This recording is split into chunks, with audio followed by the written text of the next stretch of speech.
Goddamn. Goddamn, guys.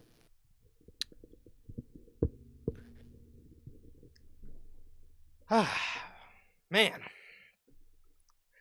man, oh man, we are back with another edition of the news, man. Thank you guys so very much for joining us here today. Like I said, man, we got another version of the news here today. This is episode 283. Crazy to think that the 300th episode was already 2 weeks ago. So, Oh, it's crazy, dude. 3 weeks ago. So, pretty pretty wild. That kind of flew by, but man, we actually, honestly, man, we actually have quite a lot of news here today for you guys, man. I didn't expect there to be this much news on such a dead week, going into just a very dead period in professional wrestling. It's just very dead right now. And what's even crazier about that is we are literally a week and a day away from the Royal Rumble, and things just kind of feel a little stale a little bit. But somehow, some way, there's a lot of news, man. There is a lot of news. So we thank you guys for joining us. How's everybody doing for another edition of the news? How's everybody doing here today on your Friday, January 23rd, 2026, man? We're almost at the end of January already. How's everybody doing? Thank you guys for joining us. If it's first time watching, guys, do not know how the show works. Every Tuesday at 12 p.m. Central, we are on here with NHP's Unscripted. Every Friday at 3 p.m. Central, we are on here with the news. And for the pay-per-views for both WWE and AEW, we are live directly after the show goes off the air with the official post-show review. With that being said, if you guys have not got a chance to get your hands on some of the official NHP merchandise, you guys can now find this live on the merch shop. That is bonfair.com. Link is at the top of the description of this very video, man, where you can get this beautiful piece of NHP merch live on there as we speak, man. This is the brand new slept on design, man. So if you guys want to support the hardest slept on in the IWC, you guys can now go pick yourself up the new merch live on the merch shop, like I said, as we speak, man. So yeah, with that being said, if this is your first time watching and you guys do not know who we are here at Notorious Heels, I am Johnny, one half of the host of this very show.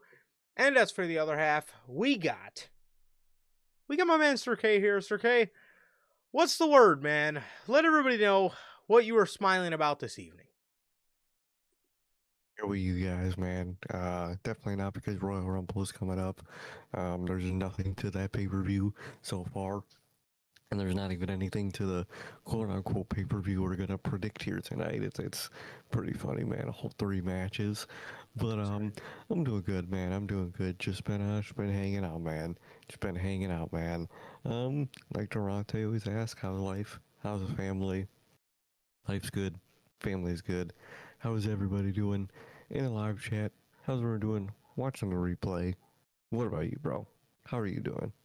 I am doing pretty good, man. I am doing pretty good. Not too bad, man. Honestly, honestly, just chilling, dude. Honestly, just chilling. So, yeah, not too bad. It's been an interesting past couple of days. But but hey, I I don't even know what to fucking say, man. I don't even know what to say. But yeah, I mean, it's been interesting lately. It's been interesting. Like I said, very dead in the professional wrestling world as of late. Your boys just your boys still rocking it out on Madden. Been having some fun on some Ultimate Team. So that's been a nice that's been very nice. That's been very nice. I always love when I can whenever I come around. I try not to buy them every year. I was telling you guys on Tuesday, I haven't bought a Madden since 24, skip 25. Whenever I get the itch to play a football game, I'll do that. And same thing with the basketball games too. But I always love when I can, dive into a My Team mode or a Madden Ultimate Team. So it's always fun for me. So that's been fun. Has been fun, man. Found out some pretty bad news in the sports world as it seems that Jimmy Butler at the age of 36 has went down with tearing his ACL, I believe. So that really sucks. That really sucks. At the age of 36, I keep seeing all the posts, and it makes me sad every time. But I keep seeing all the posts about, at 36 is Jimmy done? You know what I mean? If is this, have we seen the last of good Jimmy Butler? You know what I mean? We kind of went through this with Kobe, and we go through this with a lot of guys. To be honest, once they get up in age, once they get that ACL tear, man, it's pretty much about done, man. So yeah, I just wanted to come on here and say a couple words about before we get started on the wrestling news. I wanted to thank my guy Jimmy Butler, man. I've had the privilege of going to a couple Bulls games in my time. One of which I went with I went with my pops. I went with my childhood buddy Caleb, and shout out Caleb, and I went with my guy Jose, man, and we actually got to see Jimmy Butler hit a game winner. It was against the Nets. I want to say it was in 2016. So wanted to say thank you to Jimmy, man. Obviously, growing up in Chicago, I've been around the Bulls a lot. I can't put them over my Mavericks, but you guys know I always say the Bulls are my second team. I love the Bulls, man, but I unfortunately I cannot put them over my Mavericks. Being from Chicago, you'd think I'd like a little bit more Chicago teams, but anyways, regardless. Couldn't really do us any favors. Yeah, to be fair. Um so yeah, I wanted to come on here and thank Jimmy for the memories, bro. It really sucks. It really sucked to hear about that. It seemed he was in good spirit, but man, it really does suck. But Jimmy, thank you for the memories. Thank you for the grit you brought to the city. Thank you for the passion you brought to the city. It means a lot to us Chicago sports fans, man. I always love seeing old posts, whether it's the Jimmy era of the Bulls or the D Rose era of the Bulls. Man, I always love seeing that kind of stuff. Um, on a brighter note, though, man, it's cool seeing it, like all the preparation, because I believe, yeah, it's tomorrow. All the preparation for the Derrick Rose, banner hanging ceremony tomorrow, man, which I think is dope, man. D Rose, talk about somebody who really brought a lot to the city and the people of the city, man. D Rose has done a lot, so man, I'm very excited for him. Very excited to see him get his jersey hung up in the rafters, man. That's so fucking dope. Um, but yeah, so shout out D Rose and shout out Jimmy Butler, man. Thank you, Jimmy. Thank you, Jimmy. And also too, not speaking on his Bulls era. I obviously I'm a huge fan of the Jimmy Bulls era, but bro, the fucking Miami run, that playoff run, I want to say it was 2023, dude, where he brought an 8 seed Miami Heat team all the way to the finals. That is a legendary run. That is honestly, I'm happy Jokic got his ring, man, but man, I really wish they would have got that Cinderella ring, bro, cuz that was one of the best carry jobs I think any of them. That's genuinely probably like one of the best finals runs in terms of like bringing, or playoff runs rather, in NBA history, man. It was one of the most fun to watch. And it genuinely probably will go down in history as one of one of the best playoff runs in history, man.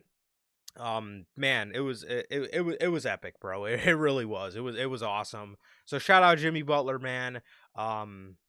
Thank you for the memories, and man, I wish you a speedy recovery. So yeah, just want to get my little sports talk out of the way. Thank my guy Jimmy Butler, Bro, man. What were you saying? Yeah, you gotta talk about something interesting for once, man. Not Yeah. not the shit that we're gonna talk about. It ain't coming from wrestling, bro. It ain't coming from It's wrestling. not. We got a lot of news, man.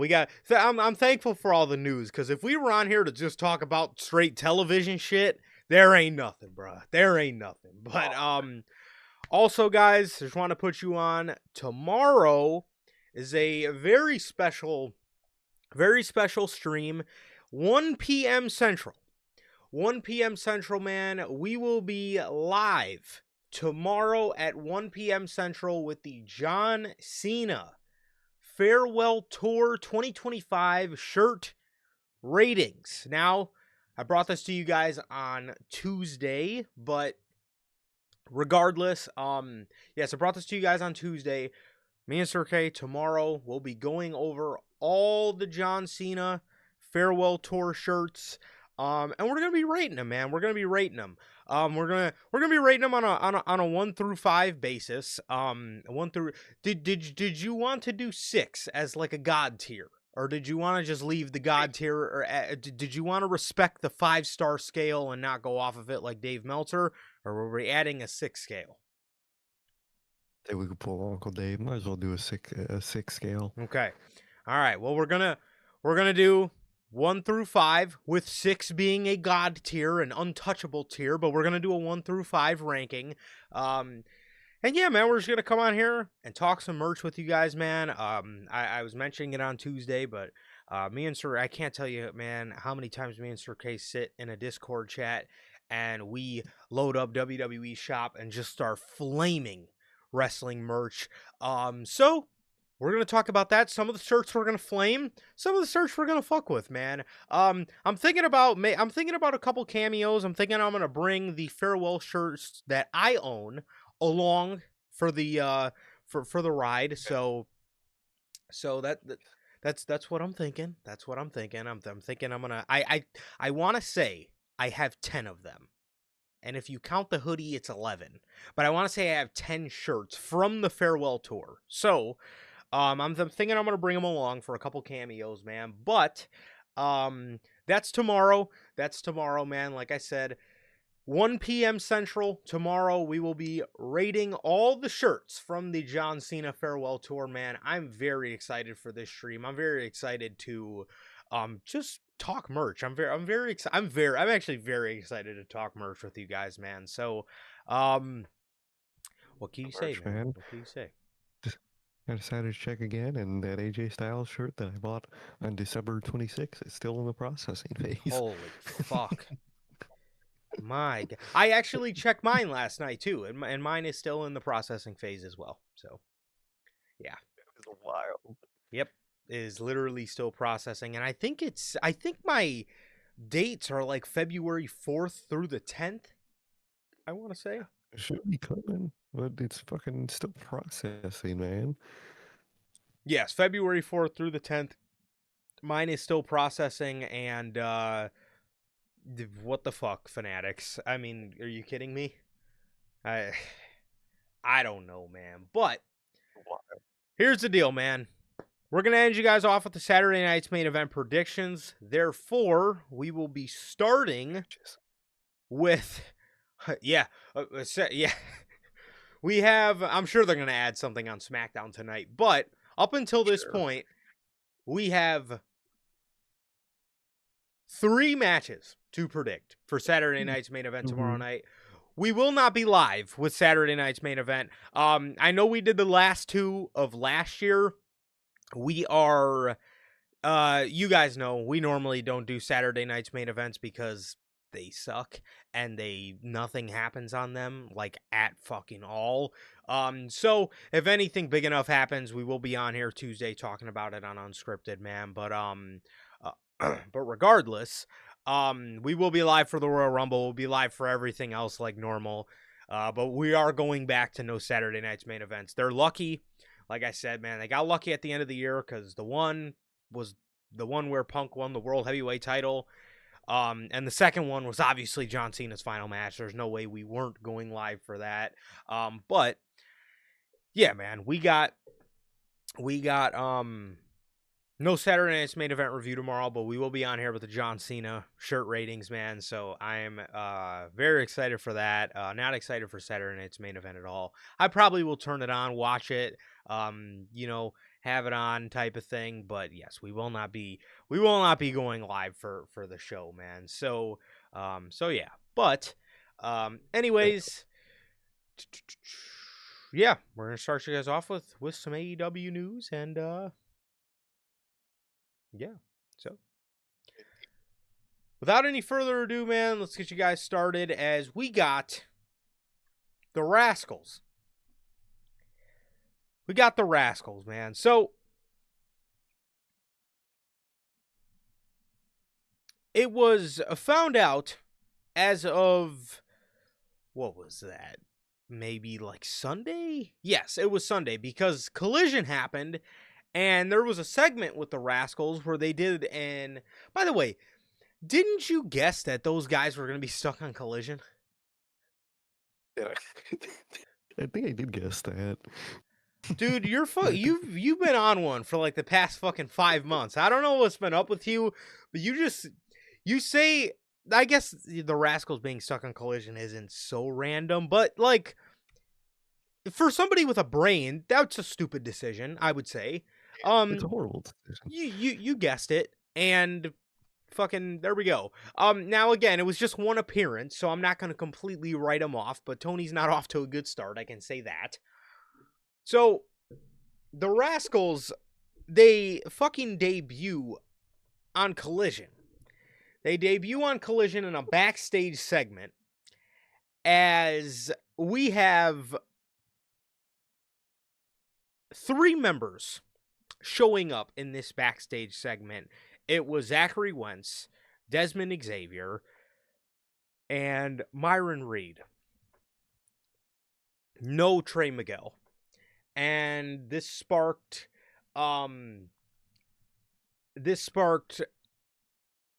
conversation on where is Trey Miguel. So, also, as Durante always asks, I'm good, family's good. What about you, Durante, Logan Bell? And we have Nort the Punisher in the house. My bad, bro. Forgot to say what's up. In the middle of my basketball talk. But how are you doing, bro? Thank you for joining us, man. He says Sir K is the Collision guesser. Wow. I guess I am. So he's the guesser in general. He's also the hider. That's a different story for a different day. But we got so anyways, there was 3 members of the Rascals on this Collision segment, and everybody was like, hey, where the fuck is Trey Miguel at? Come to find out, this man done got released by AEW. Trey Miguel was released by AEW after the Rascals, all 4 members, signed with the company. So, Uncle Dave went into the whole situation, and according to the Wrestling Observer and according to Uncle Dave, like I said, Trey Miguel's AEW release came from up above, and it had nothing to do with Tony Khan. He says no one's really saying much. Well, some people are saying certain things, but my understanding is whatever it is, it came from up above. I don't know. There's a lot of rumors, but it had nothing to do with anybody in AEW talent, anything like that, or Tony Khan. Something happened from way up, and he was released. That is what we know at this point about Trey Miguel. So, he then goes on to compare it to what happened to Jay Briscoe. He says it does appear to be very much like the Jay Briscoe situation, where Jay Briscoe said things, he apologized, did everything he could to try to make it right, and it didn't matter. Warner Brothers Discovery was not going to allow him on the programming, and they never did. My understanding is there was a period around 2020 where AEW was going to bring Trey in. For the same reason he was not allowed to be brought in. Tony maybe thought 5 years later, 6 years later, we'll sign him. Oh boy. Turns out that wasn't going to fly. So With that, one would maybe ask themselves, how does the talent feel about this? And Fightful has elaborated on that. They're stating that AEW talent is reportedly frustrated by Trey Miguel's release from the company. People backstage within the company were frustrated due to the strong relationships the Rascals have with people in AEW. A number of AEW names believe that there has been standards applied to them, and that there have been standards applied to them that don't apply to other personalities across Warner Brothers Discovery shows and content. Sorry. What do you think about this whole situation, bro? Do you think this is bogus? Because, yeah, I before I even seen the Jay Briscoe story, that was the first thing I thought was, oh, okay, he's getting the Jay Briscoe treatment. So what did you think about this, man? Do you think this is bogus? And do you feel the talent is justified for feeling that there's standards put on people that are in their programming, but Warner Brothers Discovery lets other people on their content that have a history with this kind of thing, and nothing happens to them as well? 100%. It's so ass backwards and so like nitpicky. Yeah. I don't understand that, man. I mean, you got Warner Brothers over there. You had DC fucking using Jared Leto and shit, and y'all can't use Trey Miguel. Like, I don't get I don't get it. I don't get like the whole squeeze with that. And if you're and if you're really like on people about that type of shit, I mean, Sammy Guevara still works there. How many people have worked there that said dumb, crazy, stupid shit, and they're all fine? But Trey Miguel just isn't allowed on Warner Brothers television for what reason, man? I never understood that. I didn't get it with Jay Briscoe, and I really don't understand it now. Yeah, man, that is, to me, that is so ridiculous. Because we didn't hire Trey Miguel because he said or did things that, maybe one wouldn't be proud of. So did Zachary Wentz. He was signed. Again, you have all these allegations getting thrown on fucking Chris Jericho. He was still out on television. Sammy Guevara said all this crazy, wild shit. He was still on television. I mean, give me a break. I mean, these people up above in Warner Brothers Discovery, I mean, are these perfect angels? I mean, are these like the most perfect human beings walking the earth that want to hold everybody else to standards, but not themselves? I mean, people fuck up. I mean, is there no understanding of that? People say shit, maybe they don't mean, or maybe they say shit and maybe they come to a realization. People say shit, people go through shit. I can't find it in me to understand why this guy said some shit that maybe he wasn't proud of, and he fucking, to my knowledge, he said some homophobic stuff in 2020, but then he apologized for it. Same fucking thing with Jay Briscoe. He said some stuff and apologized for it, and he's not allowed on your television for what? He's not allowed on your television for what? He apologized for it. He apologized for it, and he's gone about his business ever since. And he hasn't. I mean, there's no history of him doing it. There's no, he hasn't apologized, but then gone on to fucking do, the same shit all over again. It doesn't make sense. It really doesn't make any sense to me, man. And I don't know. I don't get it. I don't get it, man. I'm not really messing with it.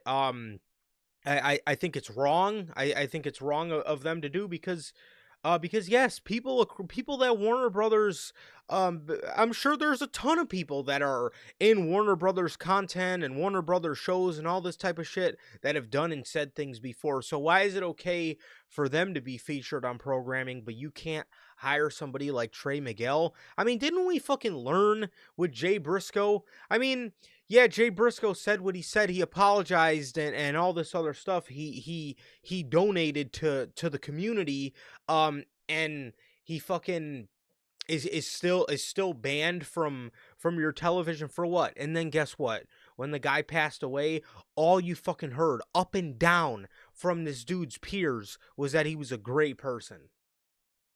People fuck up. People make mistakes, and I don't understand why there's no why there's no understanding for it. I don't I mean they're acting like this guy's on some Vince shit.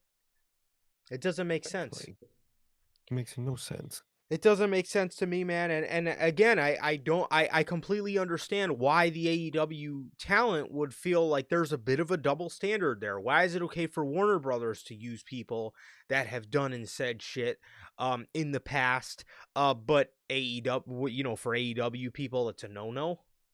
I don't get that. Yeah. Makes no sense. I don't get that at all. And yeah, I think it's really fucked up, man. I do. I think it's really fucked up for them to do to Trey Miguel. I don't think he deserved that. I don't think he deserved that at all, man. But, yeah. And ever since then, it looks like now it's completely gone up in smoke because it seems he has returned to TNA. He did say he was going to take a break from wrestling, but he showed up on TNA. So I guess the break was pretty short lived, but I still wish the best to the Rascals, and they still have a really good group, man, but I think it's bogus. And actually, out of the group, I do think Trey Miguel is really fucking... I mean, they're all really good, but, like, Trey Miguel's... It's not... He's not a slouch in the group. He's actually really good, man. So, it really sucks we won't be able to be seeing him on AEW television. They still got, 3 of the guys. But, yeah, that really sucks, man. That really sucks, but... No, it does. It does. Yeah. I'm excited to see what they do on TV, but they're now it sucks because they're gonna be like associated with this Sour Patch, and it's just gonna be stuck with them too, and it sucks. It does. It does. And the homie Nort says in the chat that Chris Benoit made a big mistake. It's okay. Your thoughts?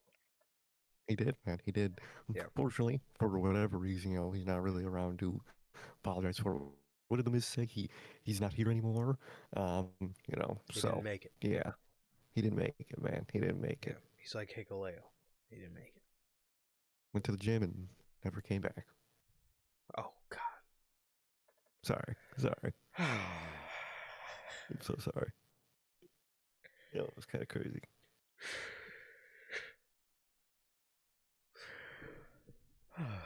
Moving on here.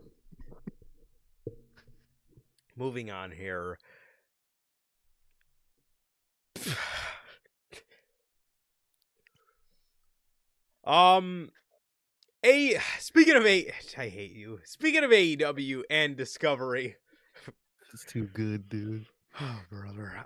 Speaking of AEW and Discovery, man, the Hollywood Reporter is reporting that Warner Brothers Discovery owns a minority stake in AEW, likely less than 10%, which means they do not need to legally declare it. Is it just me, or wasn't Tony Khan, like, doesn't Tony Khan always say that they don't own AEW? Or don't own any anything in the company? Didn't he always used to say that?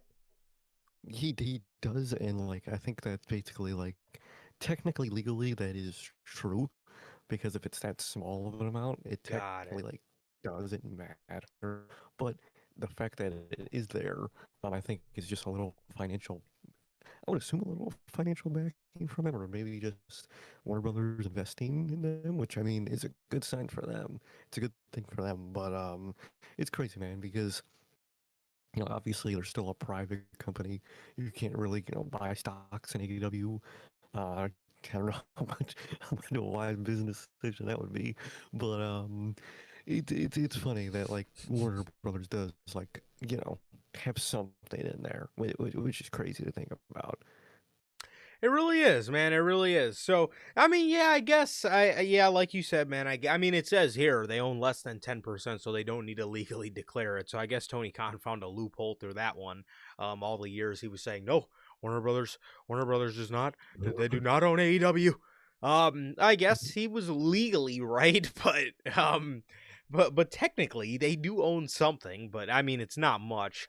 Um, so yeah, pretty crazy, and I guess that goes to show maybe why their word has a little bit more weight than we believe, because up until this point, you know, everything that happens with like Jay Briscoe or Trey Miguel, everybody was kind of like, you know, why you listen to Warner Bros so much? They don't own you or nothing. They're just your TV partner, you know, your media rights partner.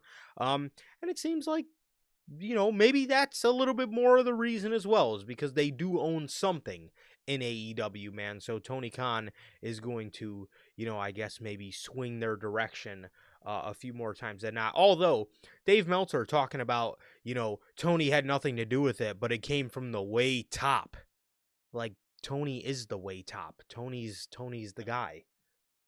Yeah, technically, you know, Warner Brothers isn't higher than them. They just have that pull of just, you know, Yeah. we run your television, and Tony Khan does love Warner Brothers overall. So it's one of those things where it's like he's gonna have to listen to them for shit like that, Right. unfortunately.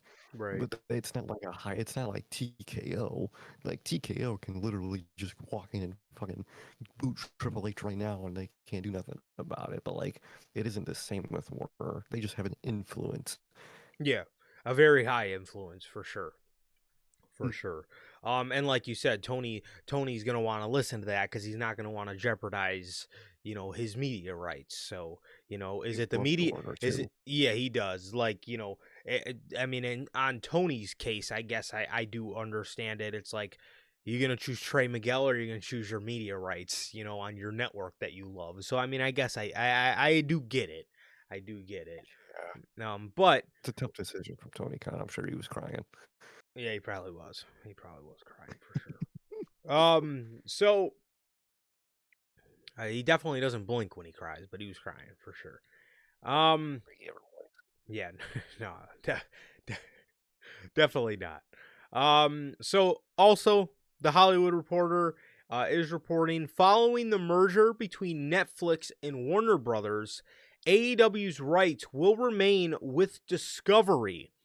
They say it's expected that weekly shows and pay-per-views will continue to stream on HBO Max through the end of their current contract, while the TV deal, while the TV deal the company signed is tied to TNT and TBS, is set to expire at the end of 2027, and no fourth-year option is picked up, which would extend to 2028. Once that deal is picked up, AEW is expected to leave HBO Max and join the upcoming Turner Sports streaming app. However, there is a possibility that HBO Max and Turner Sports will stream AEW events at the same time. Funny enough, dude, there's been so many stories in and out every week that we just don't cover of the whole, you know, Warner Brothers getting bought stuff because like every week it's the same thing with the same answer. We've been new that Yeah. like the AEW's not going anywhere. They're not shutting No, yeah. down people. You know what I mean? And to be honest, I think they'll still end up streaming their shows on HBO Max as like their whole simulcast thing. Even when why would HBO Max just fucking not run something that they could just easily run just for the live show? Why would they not do that just because they're owned by somebody that likes and works with WWE? WWE don't got that much pull. I'm sorry. I don't believe they do. So, the Hollywood Reporter is also reporting finally that if Netflix were to integrate HBO Max onto their platform, they may be blocked from streaming AEW. Is it believed that TKO? It is believed that TKO has a non-compete clause in its deal with Netflix for WWE. Oh, wow. Dude, they love their non-competes. They have the parent company on a non-compete. That's crazy. Wow. Uh,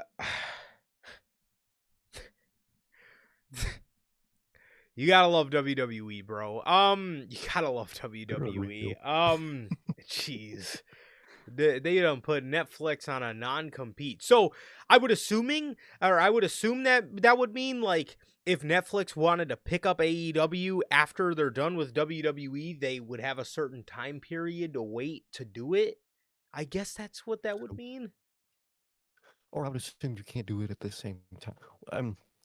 I'm assuming their non-compete means if we're on a platform, another competing wrestling company cannot be Right. on the same platform as us at the same time. And I'm sure there's like an after effect, like you said, like probably like 3 to a year, no jail, which is just fucking wild, man. They're funny. They're a funny company. Yo, what up? What up, my guy? How's How it you doing? going? So, man, that is hilarious shit. That is absolutely hilarious shit. So, um, AEW, AEW is gonna have a home, right? AEW is gonna have a home. That's first and foremost. And again, if it ain't on Warner, if it ain't on Discovery, man, I can assure you, if fucking TNA can get a TV deal with AMC, AEW will be fine. Again, and like just say hypothetically, WWE were to get them booted off of everything because of whatever. Hypothetically, AEW will find a home. And it seems like they have a home. It seems like they have a home here with this Turner Sports streaming app. Personally, I am of the belief that, whether WWE is going to, because with Netflix, I guess now owning HBO Max, if WWE is certainly going to try to get them kicked They're off gonna of try. HBO Max. Whether they do or not, could they? Probably. Probably, especially, I mean, it really all depends to how good their relationship is with Netflix, which if I were Netflix, I'd be fucking fuming because Raw on Netflix up until this point has been fucking horse shit. I would have a bad relationship with WWE like Fox did. But I don't know. It really all depends on WWE's relationship with Netflix right now. Are they really bringing in revenue for them? Are they, is their shit, really hitting in terms of viewership? I remember hearing Unreal did not do as good as they thought it would. So I don't know. I don't know. But at the end of the day, it really all depends because, to be honest, if they have a great relationship with Netflix, could they realistically have the pull to get them kicked off? Yeah, probably. Probably because they're WWE. They tend to kind of have that ass kissing pull with a lot of companies. We've seen that for a lot of years, and but if not, we've also seen them try to do things with AEW where it just doesn't work. We've seen them try to, we I believe in the early, Warner stuff, they tried to, get the Warner to not work with them, or they, for many years they got, MSG.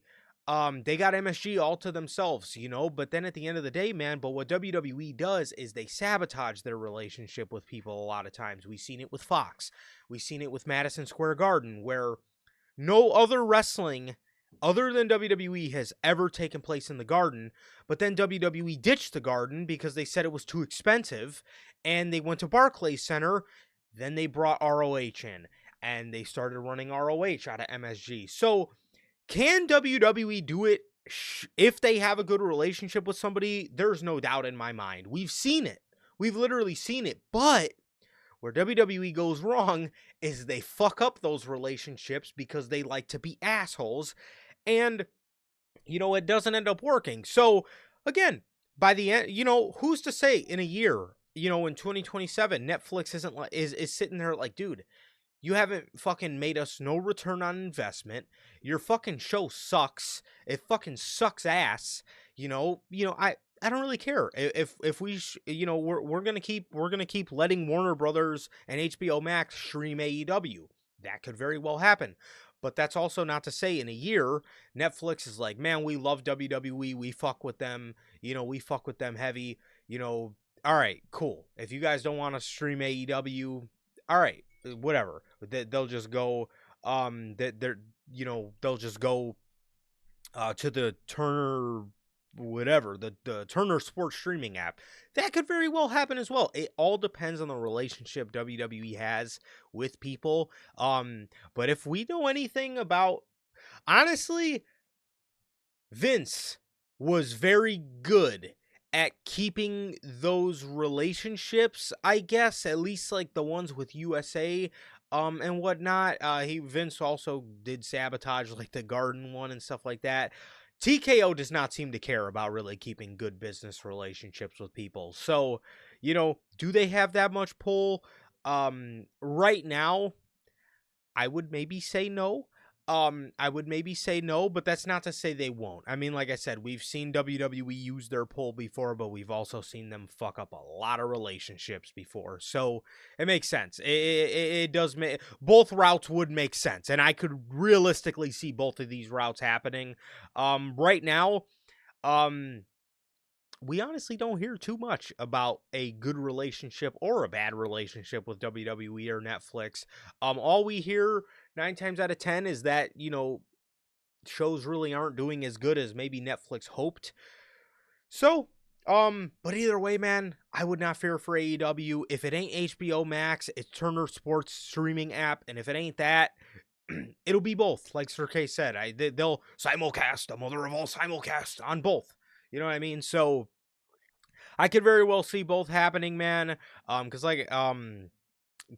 obviously the reasons I just mentioned, man. But again, regardless, everybody freaking out about AEW or whatever, not having a streaming home or whatever. Don't be fearful. If it's not Warner, if it ain't Discovery, if it ain't something, AEW will have I can assure you, AEW will have a home.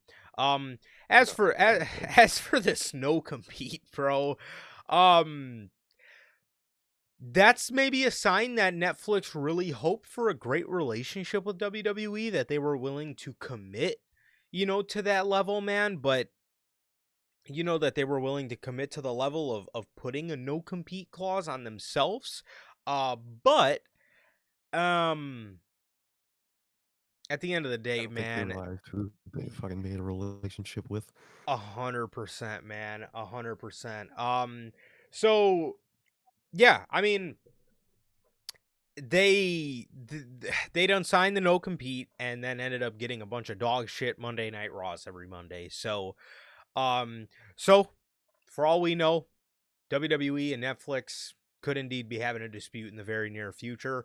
But I really I don't fear for AEW. I really don't fear for AEW anyways, man. But yeah, but it seems like Netflix has a no compete, so even if they did want to pick up AEW or whatever, it'll have to be a second, which is just absolutely insane.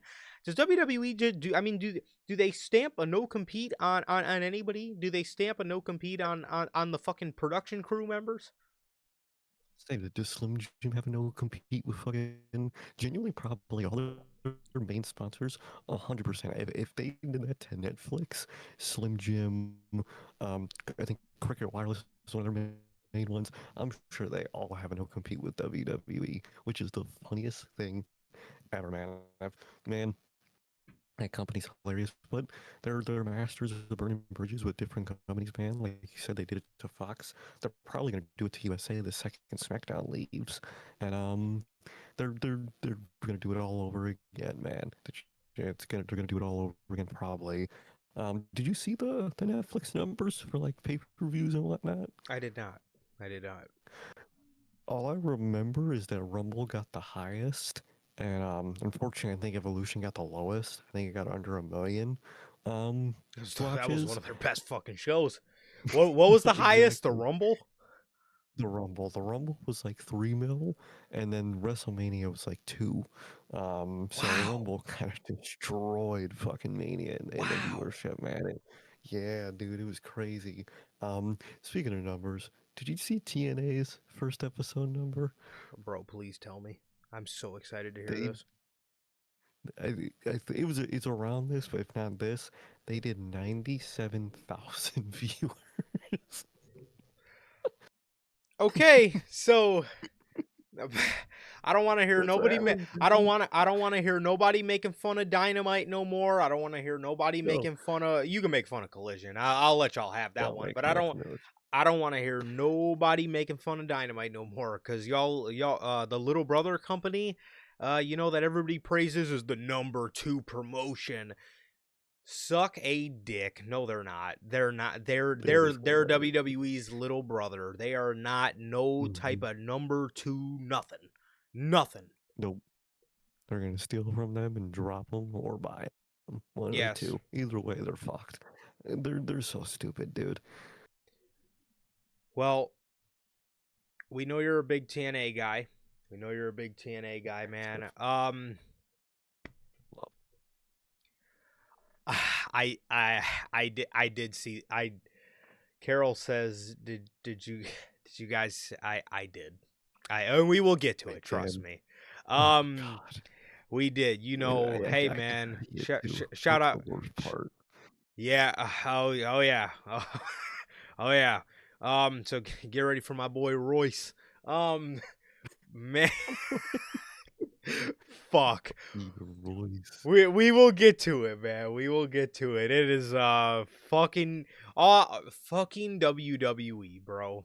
Good old WWE, which we actually have a contradictory story, which I can't wait to call out whoever reported that, but my god. AEW and AEW in Brisbane. AEW in Brisbane. So, that is true. That's a good point. At least at least he was able to have an input on it. They didn't just, it wasn't a Vince thing where, he's just gonna fucking slap you with whatever name he feels, But AEW in Brisbane, Australia. So, according to Uncle Dave, AEW's event in Brisbane, Australia next month. Is that next month? Did they announce that? Oh yeah, didn't they announce that at like full gear? I think they did. I'm not gonna lie, dude. I completely forgot about that. I completely It's gonna forgot. be a Dynamite, right? Yeah. I want to say. Let me see. Hold on. Is it a Dynamite? Genuinely don't remember what it is. AEW Brisbane 2026. Yes, it is a Dynamite. No, it's okay. No, I'm looking at the wrong fucking image. Grand Slam Australia. No, it's a Saturday. It's a Saturday. Oh wow! I didn't know that. Oh Lord. Well, maybe we'll go live for it. Look at that. Maybe. Yeah. Look at that. I mean, we might as fucking well. I thought it was a Dynamite this year. I really did. I thought it was a Dynamite. I thought it was one of their little special Dynamite things. Yeah, it is. Wait, it's not in Brisbane. It's in Sydney. What the? Oh no! AEW House Rules on February 15th that's the one in Brisbane. Okay, so why are they doing? So they're doing so they're just doing a random fucking house show.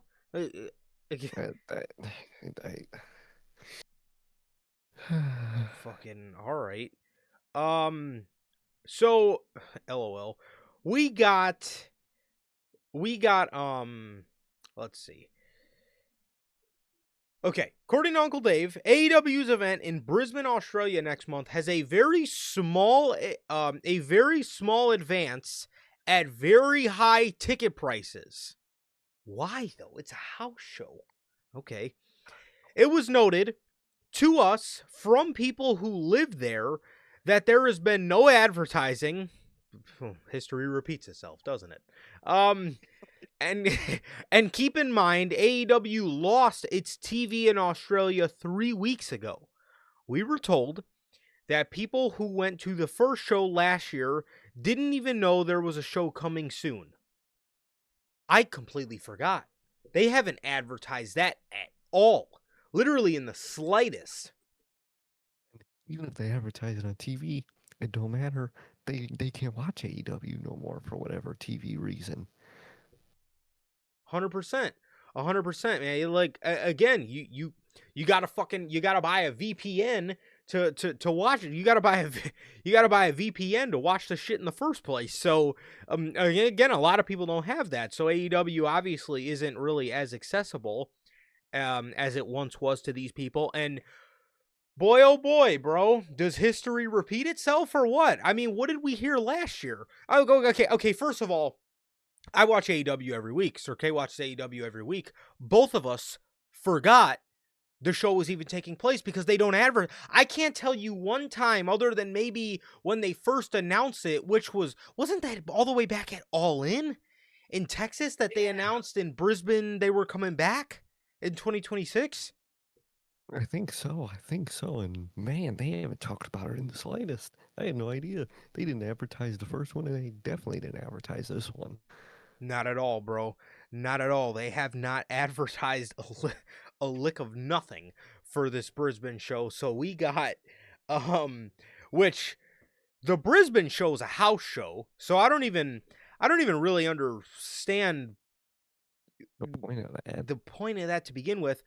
But they are, I completely forgot about Grand Slam, and that's a Saturday.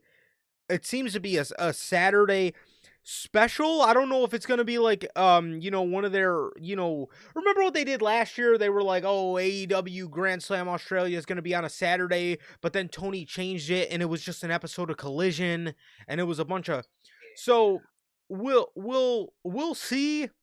We will see. We will see if it's gonna change into that again before we review it. I'm completely down to review it if it's like a pay-per-view level thing.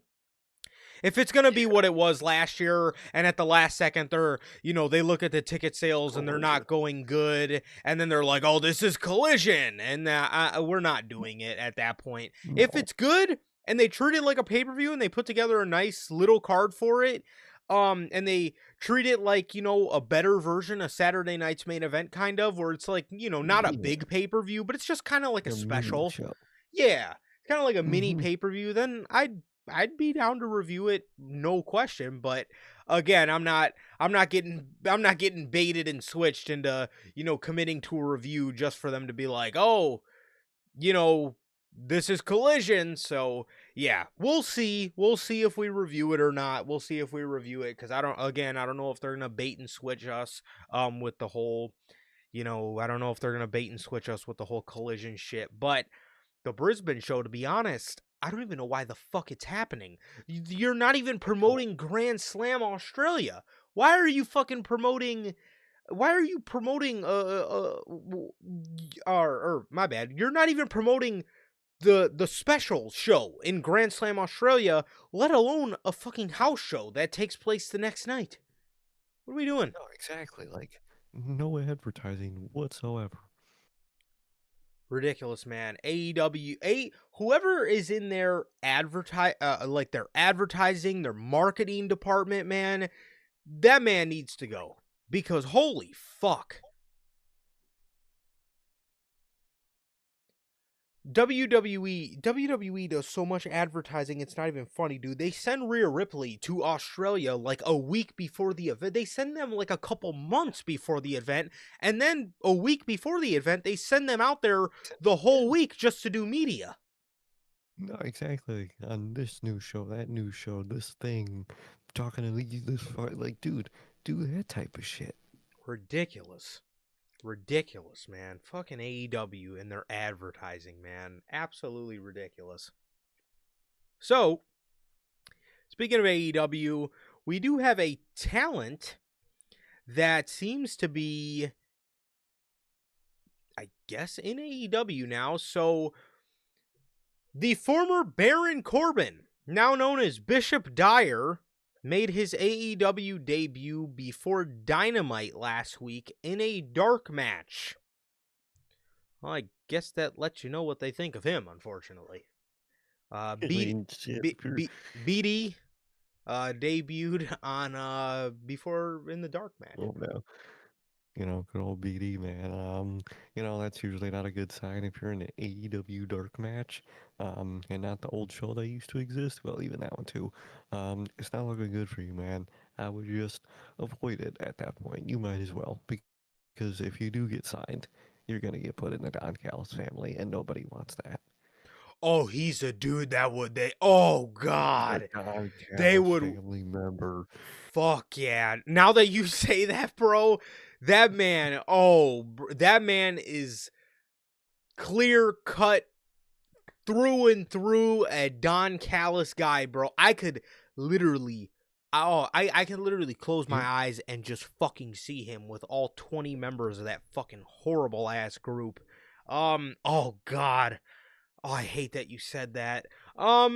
He could have been great in AEW. He could not great. I think he could have been all right in AEW. He could have been a nice heater for somebody or something. But now that I know that, yeah, please stay away. Please stay away because they will throw him right in the Don Callis family. Either that or Tony Khan will do some weird shit and throw him with like La Facción and Gobernables, like he fucking did with Preston Vance, or he'll throw him in the frat house or something. Terrible, man. But yeah, Baron Corbin made his debut. Bishop Dyer. Hopefully things do work out. But I would heavily look into your creative, Mr. Dyer, if you're thinking about signing. Because if I'm in the Don Callis family, no, I'm not signing.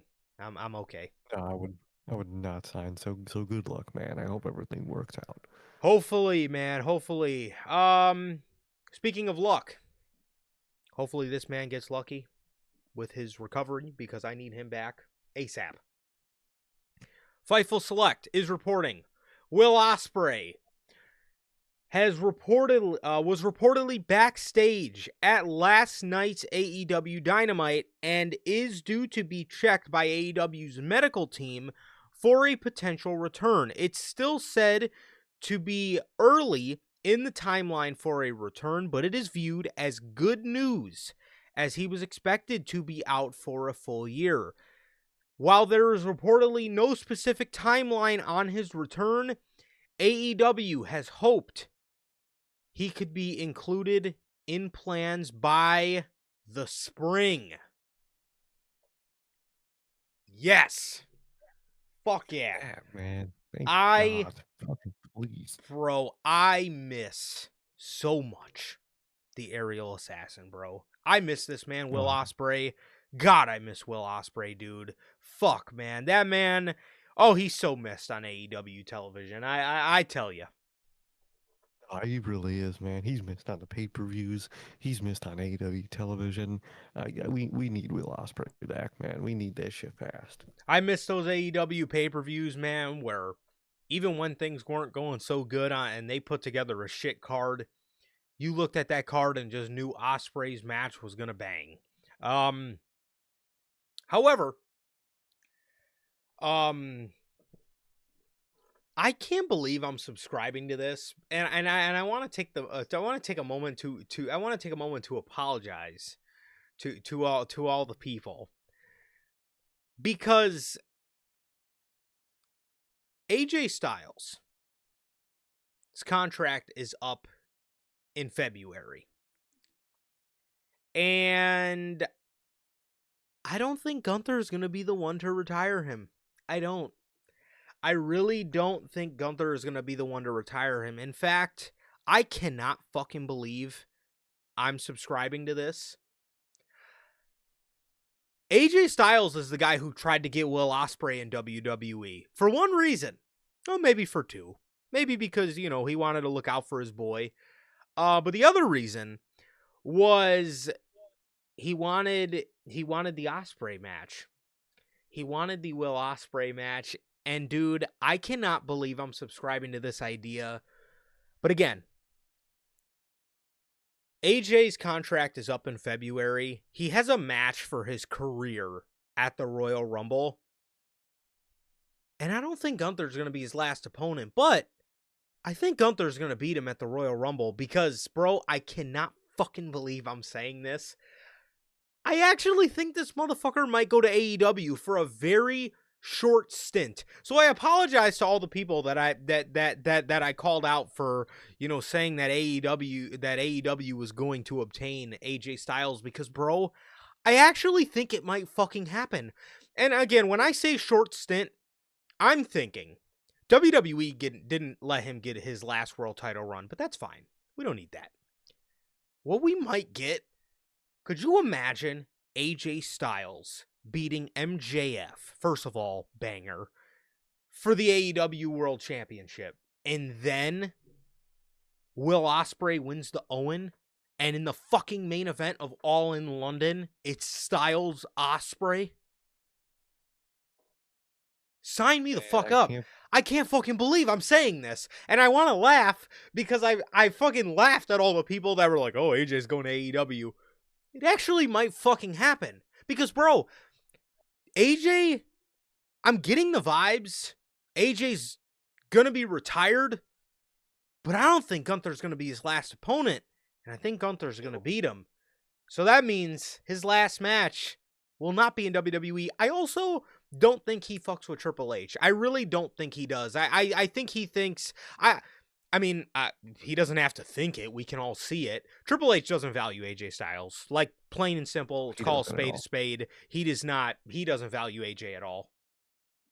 Exactly. He doesn't value AJ. AJ knows it. We know it. We can tell. And I can't believe, like you, I'm saying this. AEW fans were right. And, AJ Styles is gonna go to AEW. What the fuck kind of world do we live in, man? That bald moron is so dumb and inept that he made the AEW fans right. AJ Styles is going to AEW This for guy. one last stint. That is fucking wild. This bald fucking moron done did it again, man. Even though I am actually excited for that. AJ and MJF, AJ and Will, AJ and Swerve, Hangman, fucking Kyle Fletcher. The list goes on, bro. Fucking Darby Allin. You got John Moxley. Come on, man. And then they can put him in the Don Callis family, bro. Please no. Just, he's got to be the whole lone wolf thing that he was doing, man. Even though it will be weird not hearing that theme song, but it will be okay, man. It'll be AJ Styles. That's true. I'm going to miss hearing They Don't Want None, bro. The only thing that sucks, after his short stint in AEW, I need WWE to go back to retaining his rights because I don't really... first of all, AEW isn't even making toys right now, so... And to, like, Mattel are the action figure goats. I mean, come on, bro. They literally make, in my opinion, the very best, most detailed action figures on the planet. Again, I'm not really into anything, at least commercially. I know there's, like, those, like, fucking $300 figures that are, like, obviously, like, way out of anybody's league. But, like, commercially, something you could go in a store that's affordable, Mattel are the goats. I mean, wrestling figures, to me, are the best figures on the shelf. Especially, again, the WWE ones that are made by Mattel, in my opinion. Again, I don't collect anything else, though. So maybe I'm wrong. But commercially, $300 fucking perfectly made Be Human hot toys. Yeah. As sick as those things are, I'm not spending $300. 100%. Get the fuck out of here. 100%. No, for sure. But I don't really want to see them get the rights to AJ Styles stuff just because, you know, I just don't think they're as good as Mattel. And Mattel makes some beautiful AJ Styles figures. But let's think on the bright side. And this is something we're going to talk about with Tommaso Ciampa. We could possibly be getting the AJ Styles Bullet Club shirt going back on sale, which is fucking phenomenal, pun intended. So dope. That's gonna be so dope, dude. I am excited for some of these. And this is why it's good for some people to leave WWE, and this is why it's good for some competition, bro. This is why it's good for competition, because motherfuckers can leave and their old OG shirts can go back on sale. They can. Exactly. I'm excited. It's crazy, and I can't fucking believe it. I think he's fucking leaving. Which I'm very excited, dude, because me and you constantly bitch about, them not doing AJ justice, bro. We constantly talk about what is Triple H doing with AJ Styles. CM Punk's the world heavyweight champion. A perfect WrestleMania opponent for him to give AJ that final world title run would be AJ. That's my preferred match for Mania. I would do AJ Punk.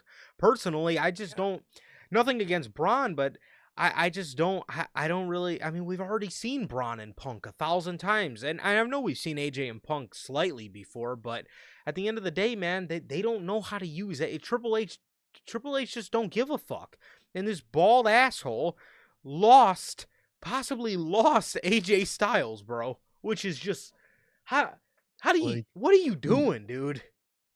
We were predicting, due to, his relationship with Triple H now, Triple H, it's kind of ass at it from last year with Cena, that, AJ wasn't going to go, whole in on the whole, retirement tour, like, advertising thing.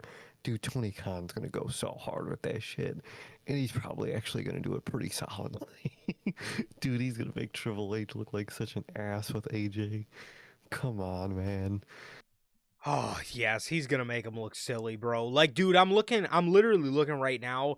Some of these there's a Bullet Club shirt that's just got the Styles P1 logo just, like, stamped over it. There's also another one that says AJ, and then it's got, like, some shit in Japan, and it's got, like, the Bullet Club guns on it. Like, some of these shirts are fucking fire, bro. Like, man, these shirts are so dope, damn. dude. Yeah, these shirts. Dude, just the matchups. Oh, I can't wait. I'm actually pumped for that. I'm so pumped. Dude. I'm not finding a picture of that one. Remember the one we seen on the wall at Pro Wrestling Tees? The one where it was like the silhouette of him doing the phenomenal forearm. It was on the Bullet Club shirt. Remember that one? I can't find that one on Google, but I know which one I'm talking about, man. And dude, I'm so excited. I'm so excited for this shit, bro. I just had to mention that because we were on the topic of Will Ospreay. So I really can't believe that I'm subscribing to this idea now. But AEW fans, if you would, let me on the boat. Because we're going sailing, bro. And I think we're getting fucking Will Ospreay and AJ Styles at All In. And dude, especially with this news of him being back earlier than expected, that would be dope. Imagine all in London, Ospreay retires AJ fucking Styles winning the AEW World Championship in the main event of All In. That is dope as fuck, man.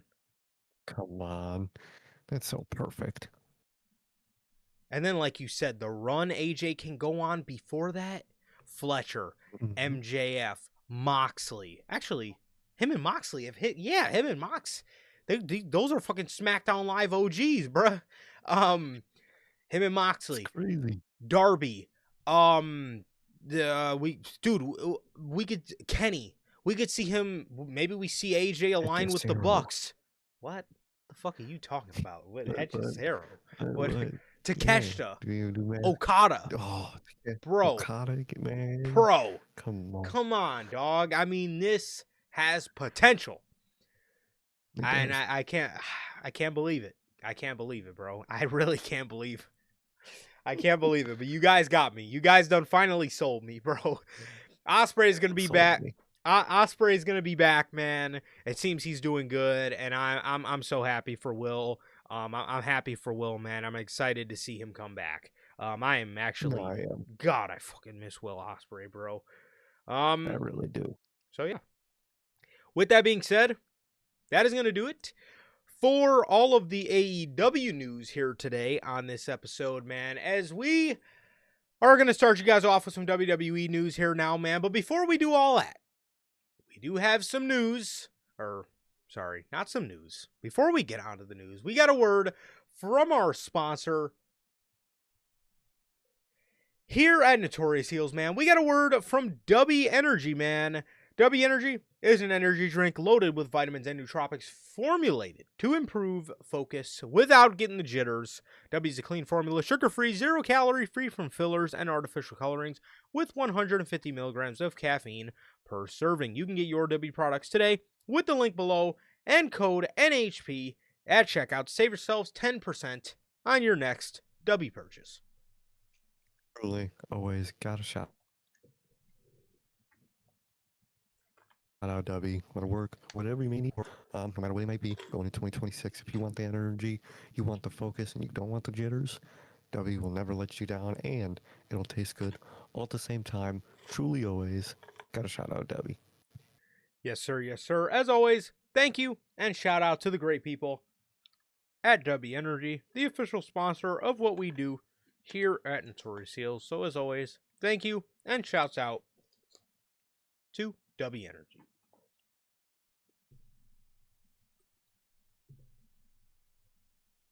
All right, man.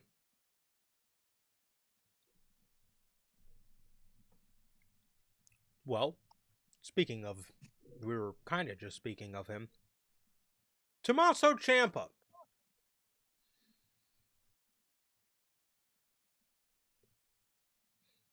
Well, this guy. See this guy right here? See this guy right here, everybody? This is what we call a bald moron. You want to know why? You want to know why? It's okay. I know you know why. You want to know? You guys want to know why this guy's a bald moron? Not only is he about to lose AJ Styles at the Royal Rumble, this dude is about to lose his golden boy, literally one of his golden boys of NXT. Yep. He is about to lose Tommaso Ciampa. Now, we knew this, but Ciampa put out a statement on Twitter as of 2 days ago, and he confirmed it, man. Tommaso Ciampa confirmed it, and this is what he said, man. He said, in the very near future, my contract with WWE will officially come to an end. I'd like to thank every single person who contributed to the last 10 years of this incredible journey: camera crew, ring crew, hair and makeup team, seamstress, referees, creative producers, catering crew, commentators, ring announcers, travel department, medical team, talent reps, and anybody that I may have missed. A very special thank you to all the men and women who I've shared the ring and locker room with. Nothing but love and respect. I would like to be remiss not to give a special thank you to my black and gold family. Oh, that makes me want to cry. You will forever hold an incredibly special place in my heart. To the fans who've shown love and support over the last 2 decades, thank you from the bottom of my heart. To my wife and daughter, you are my rock and my forever why. I love you more. I spent the first decade of my career traveling the world and the independent scene. I spent the second decade of my career traveling the world with WWE. I have 1 decade remaining. Oh, damn. Okay. And I'm beyond excited for whatever challenges lie ahead. I'm an incredibly lucky person. That shit, man, fuck. I'm an incredibly lucky person, one of few who spent his entire adult life living out his childhood dream, and while that dream continues to evolve, I will continue to chase it. With that said, for the first time in over 10 years, I'm available for all appearances, signings, photo ops, seminars, movies, TV appearances, fitness collaborations, sponsorships, and so forth. Please email any inquiries to bookchampa@gmail.com. Thank you. With a little black heart. Oh no, bro. Man, I also do forget. I always do forget that he's like not that old. He's really not. He's just grayed out. So visually, I always I just assume he's a little bit older than he is. But for 10 years, man, he's gonna be going for 10 more. Looks like he's going till he's 50 because he's 40. So. Okay, damn. Man. That's crazy. That is crazy. That almost brings a tear to your eye, bro. That really does almost bring a tear to your eye, man. Tommaso Ciampa, I say it all the time.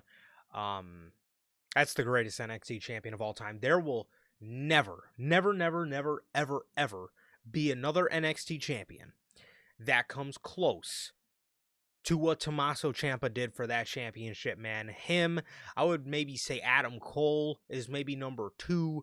Or no. Sorry. Adam Cole for me is number 3. For me, actually, number 2 is Bobby Roode. I loved Bobby Roode as NXT champion. I really did. I thought he was fucking just Man, he was the man. He was the man, bro. Anybody to tell their opponent that they're going to be plowing their wife, which is Marina Shafir at the end of the day, which is hilarious.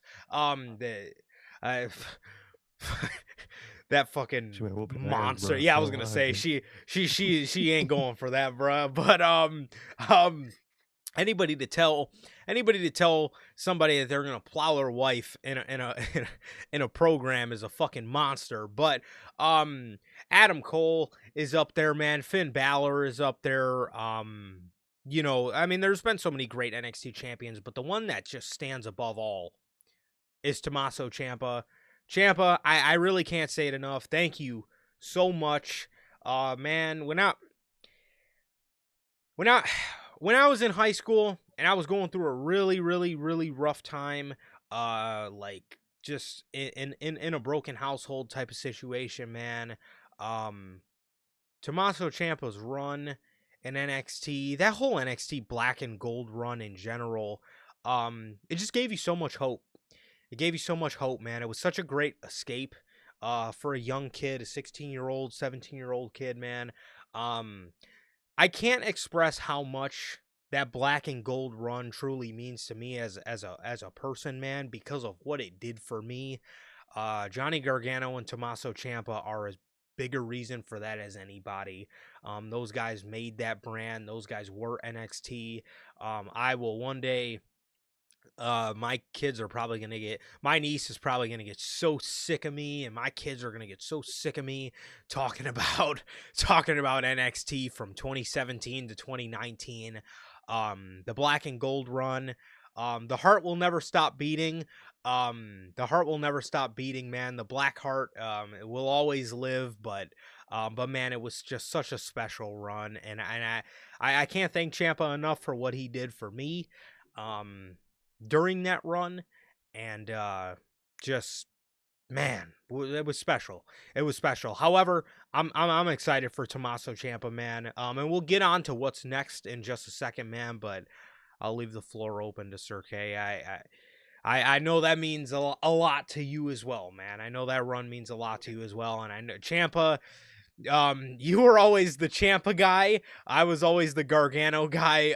But I think even we can both agree, man. Nobody's coming close to Tommaso Ciampa's NXT title reign.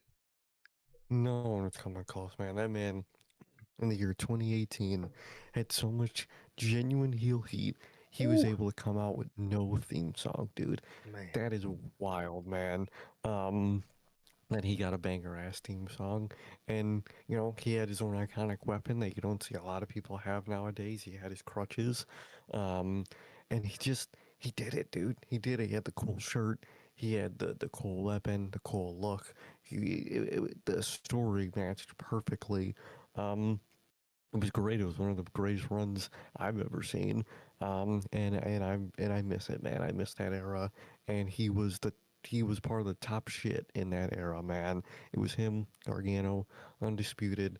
Literally the best thing of wrestling in 2018, and that is some of the best wrestling I've ever seen, period. Mm-hmm. So, truly, truly great. And I really hope that someplace, somewhere picks him up and uses the fuck out of him, because he deserves it. Well, I got some good news for you, bro. Because according to Uncle Dave, there is talk of Tommaso Ciampa trying to get work in New Japan Pro Wrestling. All right. Well, first off, is New Japan going to scoop him up? Yes, probably. Oh yeah, they need anybody. They literally yes, they literally need anybody at this point. There is another company though that I think Tommaso Ciampa will be signed by. I think there's another place Tommaso Ciampa will call home. I think he is going to get. I will kill myself, actually. If he goes to ROH, I'll end it on stream. It's over, dude.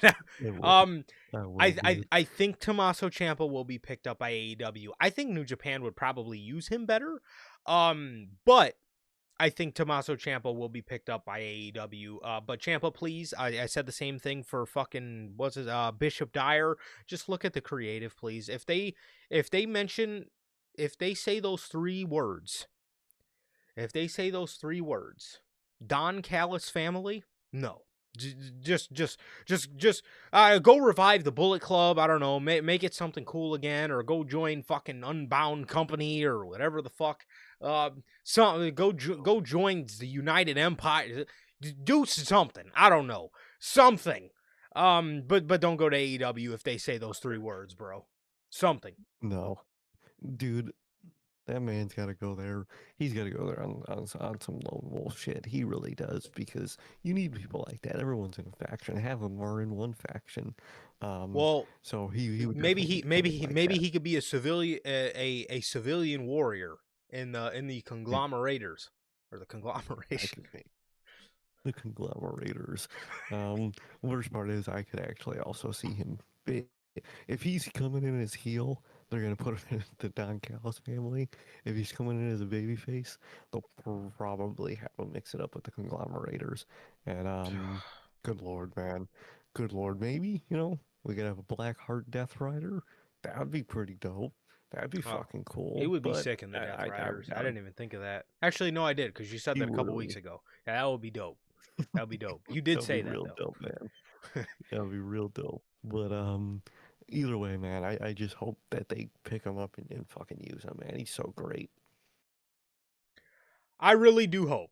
I really, really, really do hope, man, because also, you know what time it is. You know what time it is, bro. Sooner rather than later, Tommaso Ciampa will reopen his Pro Wrestling Tees store and they will sell the fucking OG Blackheart shirt, the one with that I need skull, that fucking shirt. with the beard, with the bearded skull, and it had all the designs on it. And Engraved. dude, Hmm. he I will. need it. I know you guys know the shirt I'm talking about, and if you don't, just look up a picture of Tommaso Ciampa in 2018. He's probably wearing the shirt. He will come out with that shirt again, and just like AJ Styles, some shirts will be bought because that is fucking dope. That is going to be so dope if Tommaso Ciampa comes out with his shirt again, dude, because I have been wanting to re-up on that shirt forever and it never happened. Ciampa, I need it. I need it. I need you to reopen that Pro Wrestling Tees store and reopen that design, bro, because that you will definitely be seeing me with that because my God, I fucking missed that Blackheart shirt. That to me is one of the greatest pieces of wrestling merch alongside the Bullet Club shirt to ever come out, bro. I mean, it really is. Exactly. Like it's so simple and it's so dope. And that what makes the best shirts, dude. That really is like Bullet Club. Even like if you're an OG, if you're super unk status in the business, like that's like the NWO shirt to Yeah. you and shit. Yes. But like those are the type of shirts you want, man. Just a simple but effective, just cool shirt. I don't want this fucking fuckery they be giving now. I lack people skills. Are you fucking RKO kidding me? everyone. Like, dude, I'm not wearing that shit, man. But a black heart shirt, Wait, wait, wait, I'm wait, wait. re-upping on that shit. Hmm. You watching me wrestle is like reading Shakespeare to a dog, Gunther.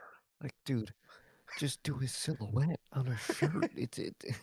He He's does a so easy silhouette. too, cause he has the silhouette, dude. He's so easy, man. And they still, You just man. come on, man. Or obviously his name's Gunther now, obviously. But dude, imagine a shirt where it's a silhouette and then it says Walter down his silhouette. That's perfect. That's a perfect Walter shirt or Gunther shirt. Yeah, And man. did you see it in real? Obviously that's his real name. But fucking Triple H still calls him Walter. Yeah, Paul, it would really be nice if maybe you switch that back. That'd be real nice. He, You fucking that idiot. has you. Hey Walter, come check this out. Or like, hey Walter. I'm like, bro, just change his name. I get that's his real name, so call Man, him his real name. But like, just change his ring name back, dude. please. Please. But yes, hopefully the Black Heart shirt goes back on sale, along with some of the AJ Styles old Bullet Club shirts.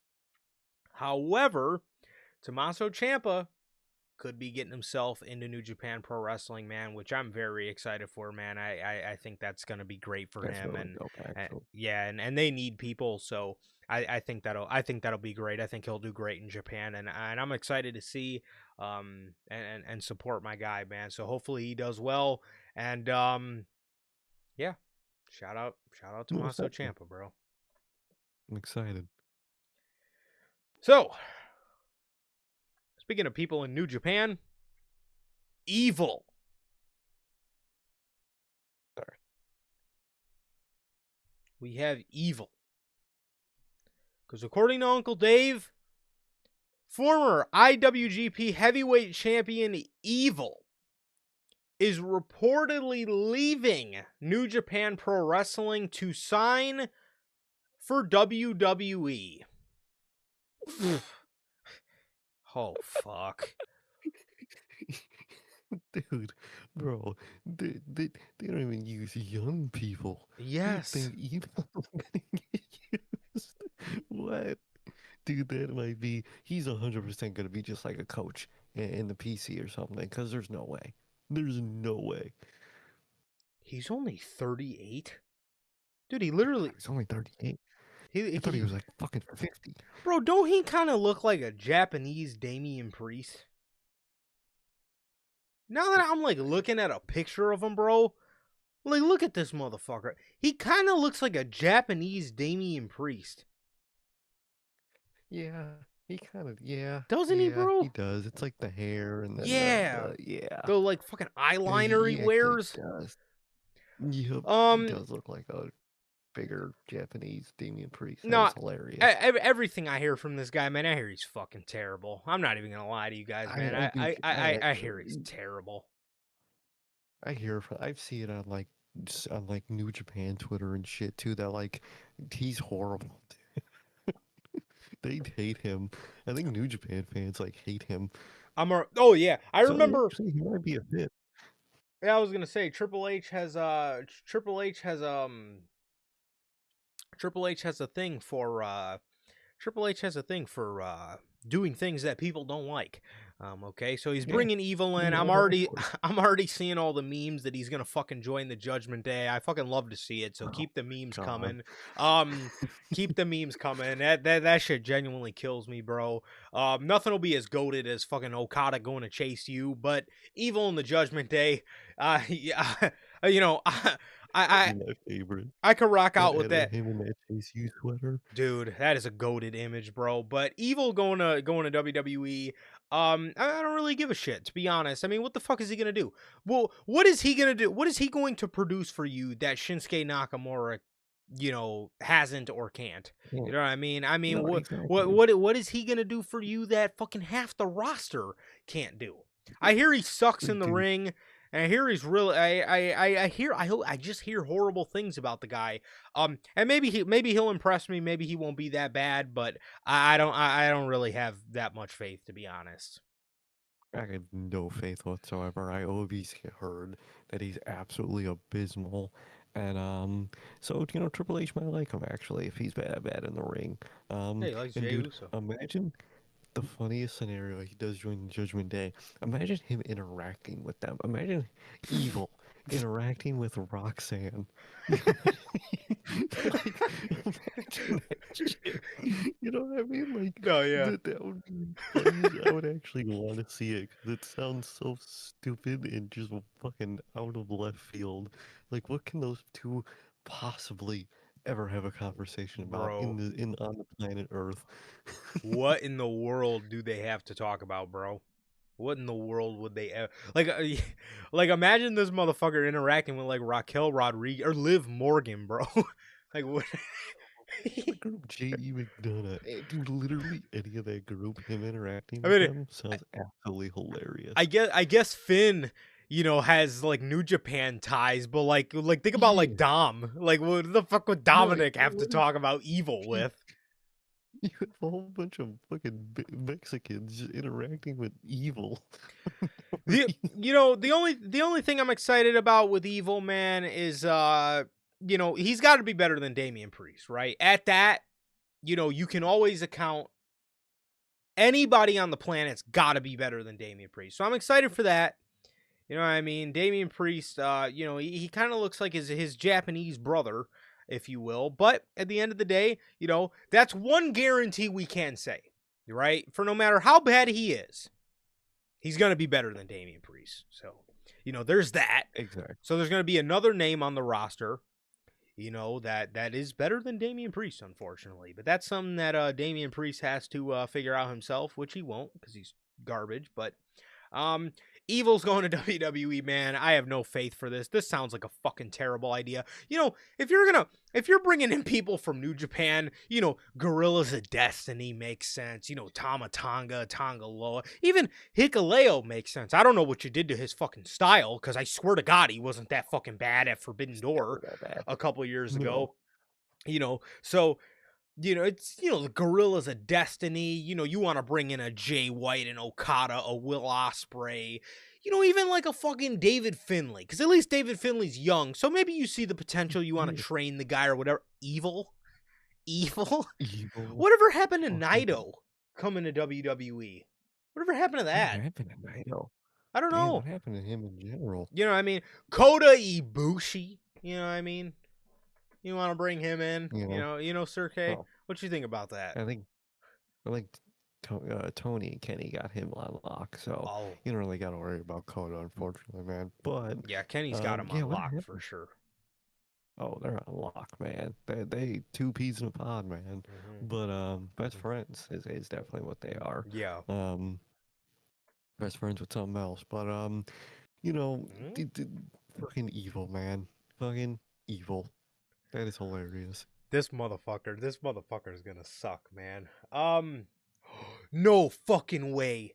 Evil's married to Io Sky? Is he really? I forgot they're married. Oh, he is? I totally forgot that. Yes. What? He is actually married to Io. Oh my god, I forgot I they didn't were together. I didn't know that. I swear to God, bro, this is my first time hearing this. I remember seeing them together before. Yep, that is why he's coming in. That is hilarious. What? Hey, shout out Evil. That's my guy, bro. I'm excited to see him now. What? I mean, at least he did something right in his life. He really did. He really did. Oh, that's good for him, man. That's good for him. I did not know that. I swear I did not know that, bro. Wow, that's crazy stuff. That's crazy stuff. I did not know that. What?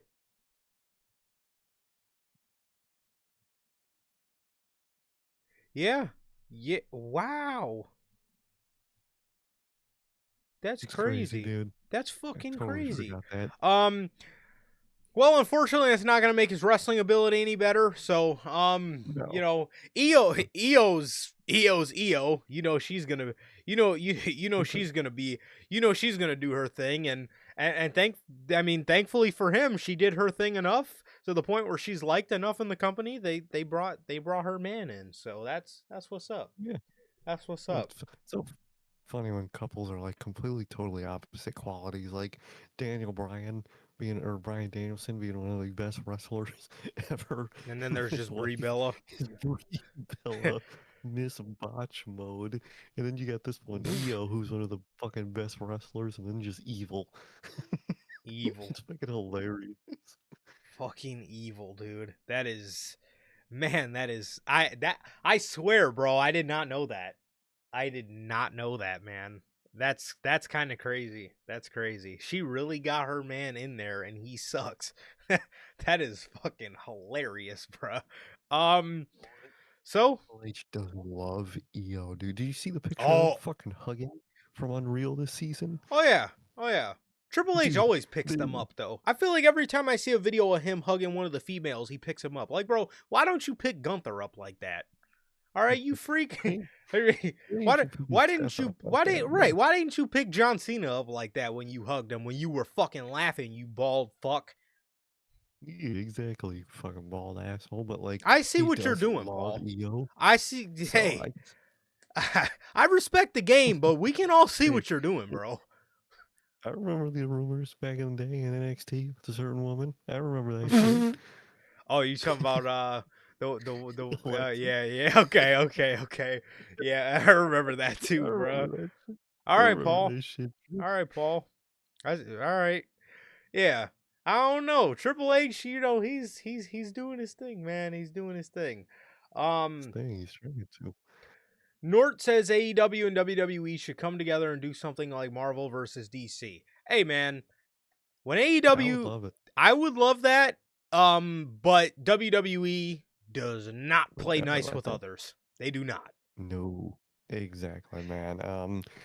Genuinely, there is probably more likelihood for a big blockbuster of Marvel and DC before those two companies ever work together in any I would capacity. say so. Like as far fetched as the Marvel and DC thing is, bro, that's more likely than It's way WWE and more AEW, likely. especially because Triple H is such a bitter fuck. He he he does not like Tony Khan. He He hates despises Tony. his soul, bro. He does. And Tony Khan's just a little troll. He would Yeah. fucking make them say AEW so much it would never work out, Oh dude. yeah. Oh my god. Yeah. They would fucking kill each other in Gorilla. Yes, they would. I would actually love to see Gorilla in that scenario. Yes, they would, bro. That's crazy, man. Fucking evil. That is wild. I swear I didn't know that, bro. I forgot that because I remember he was like backstage at Mania for her and shit. This dude. This dude's a monster, bro. Somebody get this And man's evil. EO Sky, bro. Shout out evil. That's crazy. All right, man. PW Insider is reporting Javon Evans is said to be okay following his match on Raw against El Grande Americano. That had to be stopped. That had to be stopped due to injury concerns. There was concern that Evans had suffered a possible concussion. Additionally, WWE officials believe that the referee Jessica Carr made the correct decision to stop the match. According, this is by PW Insider. I can't remember if I said that or not. Yeah, I think she did the right thing 100%. I think she did the right thing, man. If you feel like somebody, needs to be taken into concussion protocol, or you feel like, one of the performers isn't okay, as a referee, you made the right decision to stop the match. You obviously don't want to, you don't want to keep somebody going and they're, fucking all loopy in the ring. That's no good for anybody. And it does no good for these people's careers, man. So shout out Jessica Carr. I think she made the right call. I think she did, and I'm glad Javon seems to overall be okay. Yeah. That's very good. Yeah, that is very good news, man. That's very good news. Although, he is feuding with the Americanos. The dude just got called up, so the fact that he is, not injured is a good thing. Is a good thing because you never want somebody, you never want the Finn Balor effect. Where somebody's No, freshly called up, exactly. they get injured, and by the time they come back, Vince forgets about them or whatever. So you obviously never want that kind of thing going on where you're fresh and then you get injured and forgotten about by the time you come back because they're onto the new shiny toy. So I'm glad he's not hurt either. Oh, 100%. Natalia. Sir K, do you remember the last time Natalia was in the news? I don't. It's maybe a first. Yeah, it might be a first actually. All right. Well, there's said to be a lot of people happy within WWE that are excited and very happy for Natalia following her heel turn on Raw. The feeling backstage is reportedly that she is one of the most respected members of the roster and that she has more than deserved a chance to showcase the character she's been playing in AAA and GCW. I mean, she's very respected. She's very respected. If you could say one thing about Natty, she's very respected. And she's very good. Is she an interesting character? No. Not at all. She's a great wrestler. She's a very good wrestler.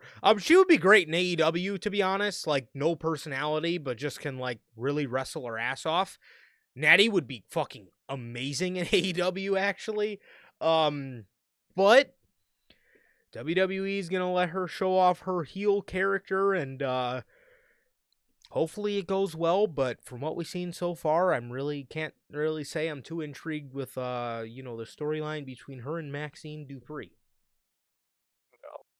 I'm not very intrigued in that, man. In a weird way, I'm actually excited to see how bad the acting in their segments are going to be. So I'm actually kind of a little intrigued on that because I know it's going to be fucking horrid. But Natty's respected. She's an OG, but just not one of those characters you're going to end up caring about or enjoying while they're on television. But good for her, I guess, man. I can't wait to get some laughs in on a Monday Night Raw.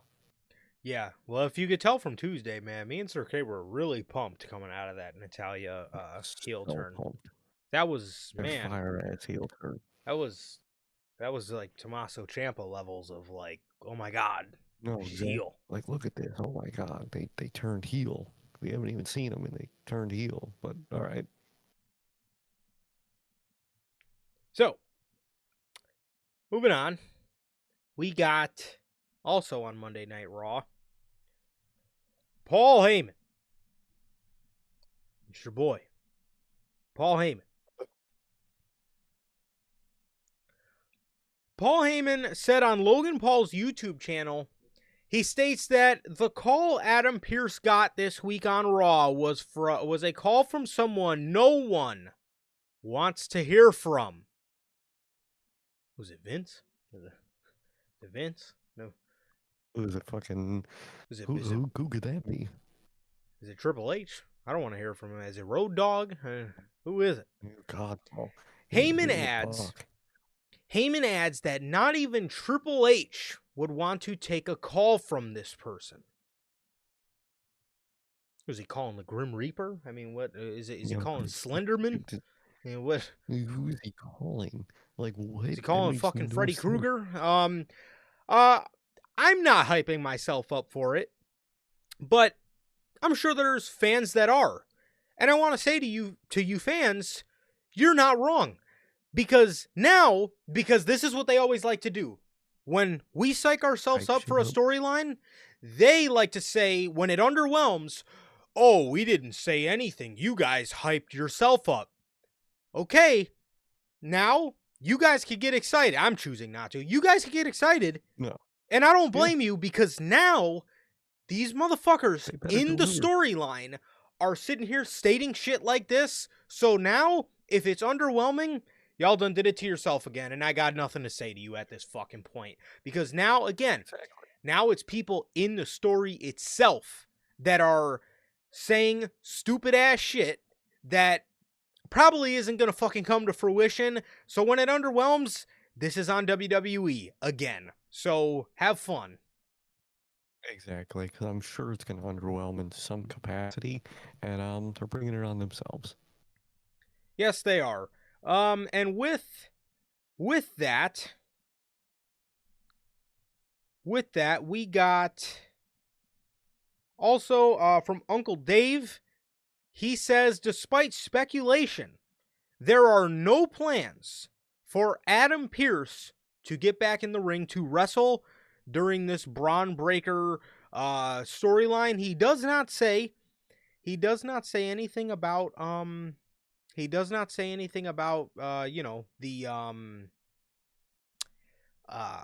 like Adam Pearce, being out of the GM role or nothing else like that, but it looks like Adam Pearce will not be wrestling.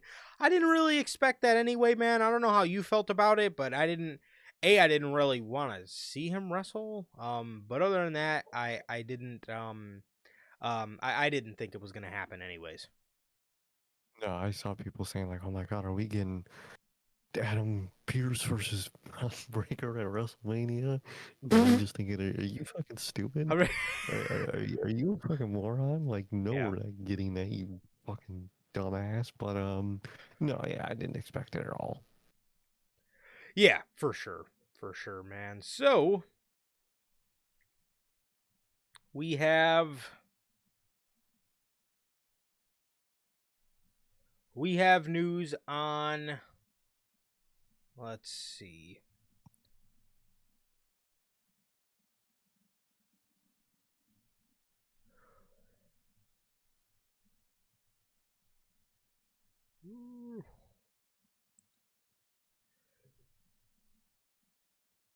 Oh, actually, this leads us perfect into this.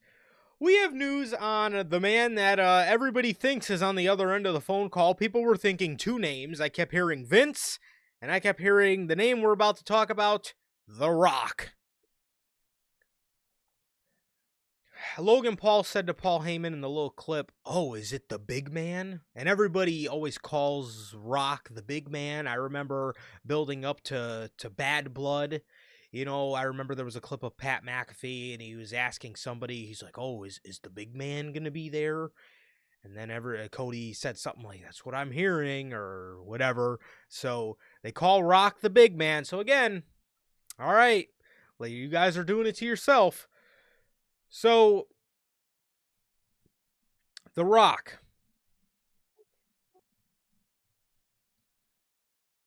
The Rock recently said in a press release he did talking about WrestleMania in Saudi Arabia, he stated,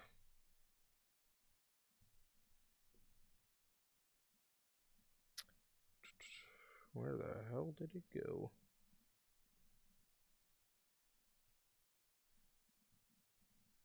Here we go. He stated he's excited for WrestleMania in Saudi Arabia. He says, "I'm excited for the brand of WrestleMania. I'm excited for the kingdom because that is a big show. I'm also not only excited for the brand, but I'm excited for our athletes to be able to participate in an event like that that is a global event.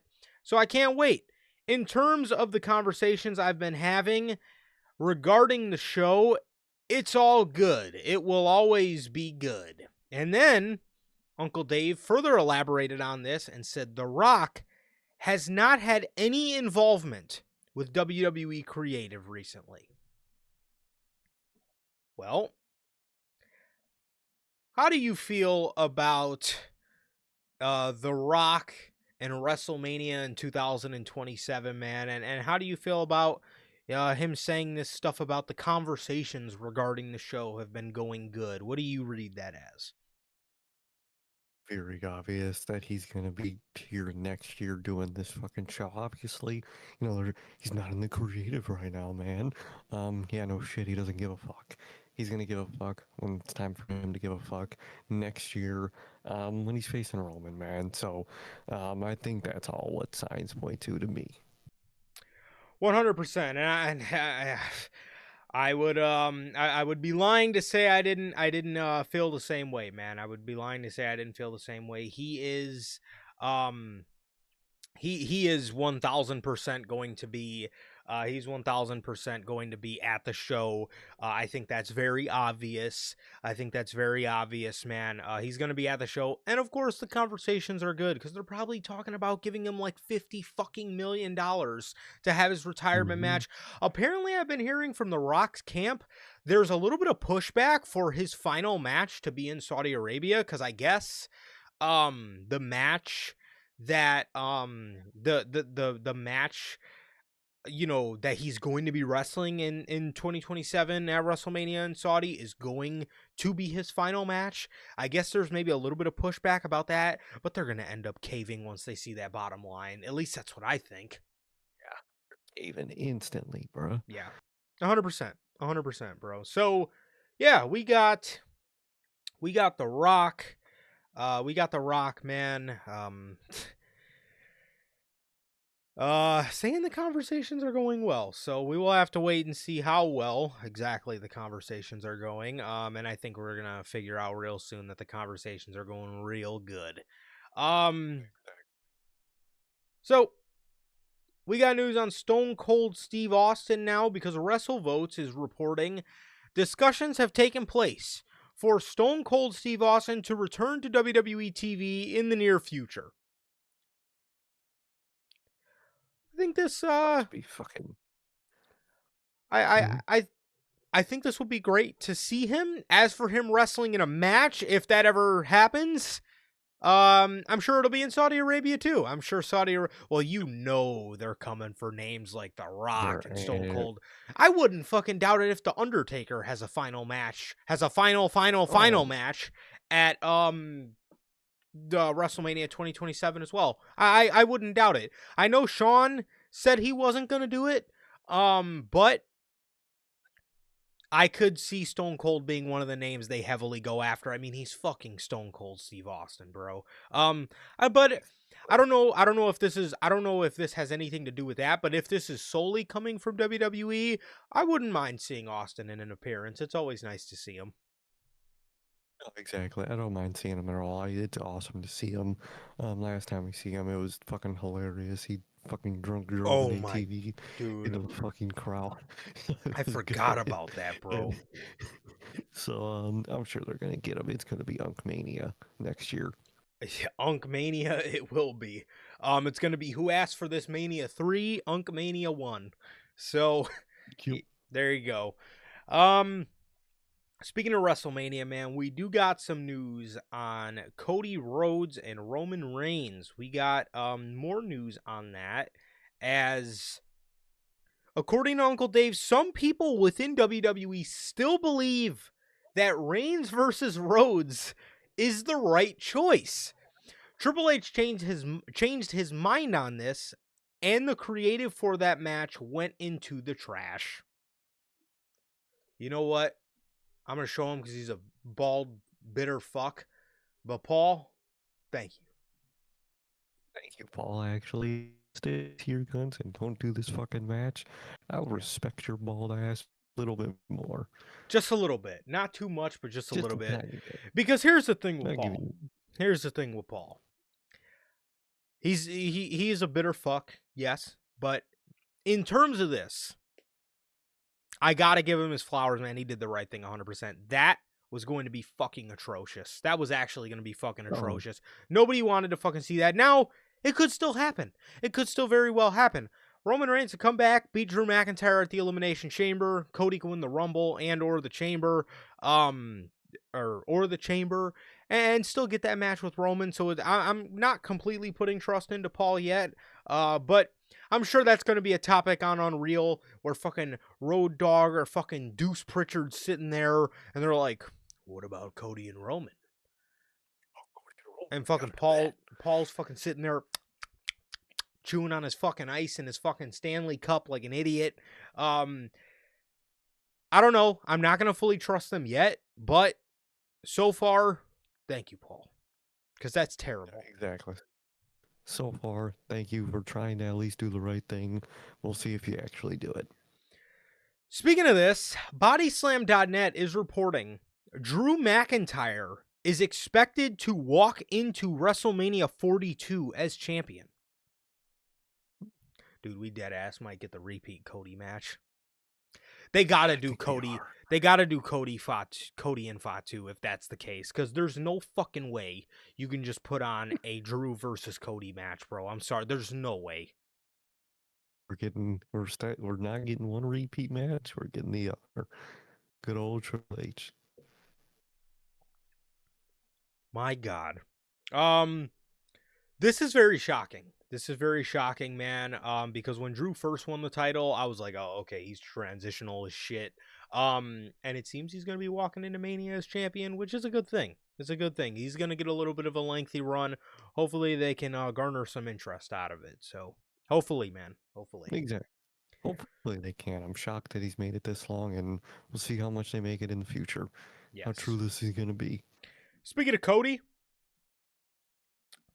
Uncle Dave is reporting a Cody Rhodes heel turn is not happening right now, and it will not happen until it's deemed it has to.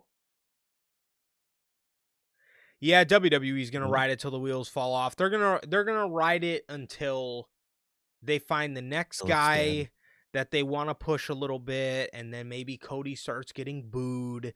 But because Triple H always uses the excuse of, oh, everybody online says they hate Cody Rhodes, but then, you know, when he comes out, everybody's doing the They're whoa. cheering them. Yeah, because it's crowd involvement. That's what we go to the show for. We Yeah, like being the crowd.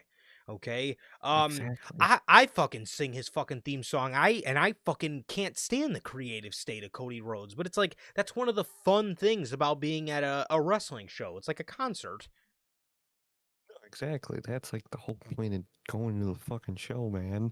But yeah, it's not gonna happen until it's too late, and then they're gonna do it, and it's gonna be like, oh, you're finally doing it, and it's not gonna be valued as much. I was gonna say, you know how many times I hear people say like I was in the crowd and I was yeeting, but I hate Jey Uso because it's like it's fun because Yeah, it's fucking crowd involvement. But no WWE thinks these motherfuckers are sitting there like, I fucking love Jey Uso. Like nobody's saying that. Everybody's fucking yeeting Triple H back there. because it's fun to do. We don't fuck with this guy. We think he sucks. What are we No, doing? exactly. So, yeah, they're gonna do it until he starts getting booed. So, which in their Yep. sense, they might never do it because people are always gonna sing his theme song. People always sung Judas Exactly. even when Jericho was boring as fucking AEW. It's not gonna happen. Because it's what you do. Exactly. All right, man. Let's talk about let's talk about WWE television. Let's talk about WWE television, man. They've been keeping a lot of people off of TV lately, man. And why is this? According to PW Insider, WWE reportedly wants to make sure talents like Rusev and the Street Profits, who are not in the group of talent being used on television right now, aren't being wasted on television, allowing them to be fresh when they return. Well, this could be a really good thing. Well, okay, this is a double-edged sword. Because on one end, I see where you're coming from. Because, you know, maybe you would rather have Rusev off TV than having him feud with fucking the LWO. I get that. But at the end of the day, WWE, at least from what we're seeing with the Street Profits, they're keeping them off TV for so long. It's almost to the point where they're dead. Exactly. That's the part they don't get is, yeah, you're keeping her off TV so they don't just float around. First of all, they've been floating around forever anyway, and second of all, Literally. now we're not thinking about them at all. Yeah. So instead of at least showing them, there's nothing. There's absolutely just no development going on with them at all, and they're just again, they're just in still water. They're in still water. They're under the fucking tide, and they're just in still water, just fucking floating around, doing nothing. And it's like, I don't know, man. It really is a double-edged sword, because I get you don't want to put them in any trash, but, like, dude, we see the same Judgment Day segment every week, but you have nothing for Rusev. We see the fucking New Day on Raw every week complaining about a tag title match, and then we occasionally see them get the tag title match, lose it, and then the next week they're complaining for another fucking title match. They're done. Yep, every time. You have that. You can have that. You can have the audacity to put the New Day on TV for that. But you don't have fucking any space for the Street Profits? Anything? What the fuck? So ass backwards. Makes no sense. It is ridiculously ass backwards, man. I don't understand how they don't have anything for these guys, yet you have Maxine Dupree and Natalya having a program on TV right now. A program. And then you have nothing. Didn't even mention your women's world champ once, but they have a program. Yes, nothing. Nothing, bro. Another name that is noticeably off television is Aleister Black. PW Insider have revealed that WWE made the creative call to keep Aleister Black off of WWE television to sell the effects of his loss to Damian Priest on the back of his win.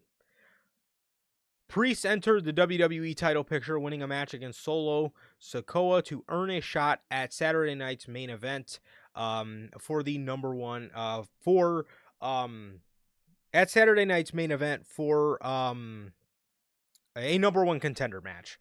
WWE sources have reportedly told PW Insider that this hiatus was always planned in the aftermath to the clash between Priest and Black, though it wasn't indicated how long Black would be gone for, only that it wouldn't be long. It's noted that Black did suffer from an injury during the match. Coming out of it, it was a small fracture on his tailbone following one of the spots. However, it was noted that if he was needed on WWE TV, the injury is nothing that could keep him away. So it seems like he did suffer a little minor injury, so I would just keep him off just in case. Just be safe, because he has had problems with his back before in AEW. I remember it kept him out a while in AEW. Yeah. He was having a long back injury. So I, just keep him out, play it safe. As for Black as well, not only really something that, the injury, may have in a tiny way been a blessing in disguise, man, because his creative sucked. He was feuding with Damian Priest in this fucking horse shit feud, and he just wasn't being used to his full potential. He's a guy that, should be up in your world title picture, in my opinion, man, and you're not doing anything with him, man. So it sucks. But hopefully when they get him back on television, man, they can do well with him, because, a loss to Damian Priest, that's pretty rough to come back from.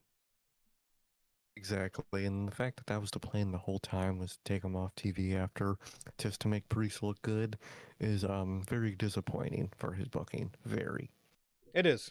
It's very disappointing, man. It is. It really, really is. But we got another name that's been off for a while, but this one is just, like Black, this one is injury related as well. PW Insider is reporting again. I don't know if it was PW Insider, but it's being reported again. There has been creative pitches for Chad Gable to return to WWE television this coming Monday Night Raw.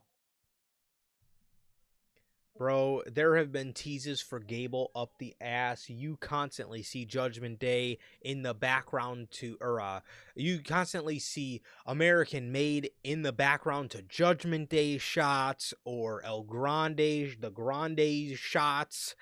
You're seeing the teases for Chad Gable.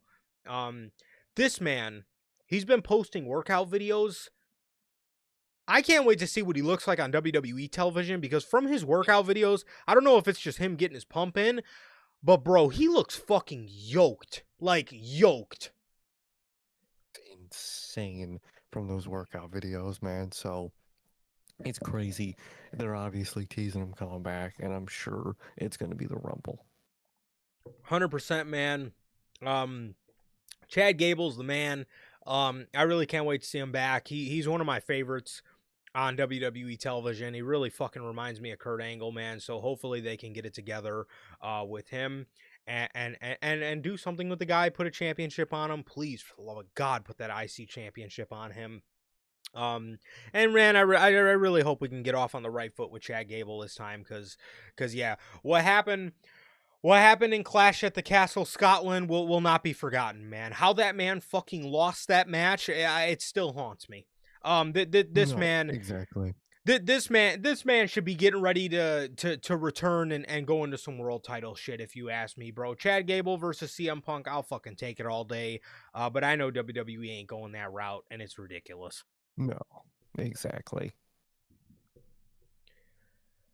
Well, speaking of international shows, now that I just spoke on Clash at the Castle Scotland, the first Clash at the Castle was in Cardiff, Wales. And according to Andrew Baydala, there is a lot of chatter surrounding WWE holding a major show in August later this year at Principality Stadium in Cardiff, Wales. They previously held the original Clash at the Castle in the stadium in 2022. How do you feel about this? And would you like to see them return to Cardiff, Wales, and the same venue that they did the original Clash at the Castle at? That sounds very exciting. The crowds are usually always good. TV ones haven't been that great, but they're given current WWE television, so they're getting a little bit of leeway, and I'm excited for that. I hope they do that. I hope so too, man. I love the original Clash of the Castle. It brings me back to those OG days of Triple H being in charge, where he was just the man. I remember, man, we got the Dom turn at that show. You know, when he turned on Uncle Edge and fucking Rey Mysterio. And we got fucking, what did we get at? Oh, we got Gunther, Sheamus at that show. Drew versus Roman at that show. We got the return of Imperium on that show. It was a great show, man. That was really when Triple H was doing his thing. Man, it was so great. It really was so great, man. It was awesome. It was awesome. But I would love for them to go back, man. That Cardiff, Wales crowd was nuts. It was fucking nuts on that show. And I would love for them to do another Clash at the Castle, man. I would not mind it at all. Most definitely. Will Hobbs. Yikes. Well, originally, we heard this initial report, and it goes something like this. We heard this 6 days ago on Saturday.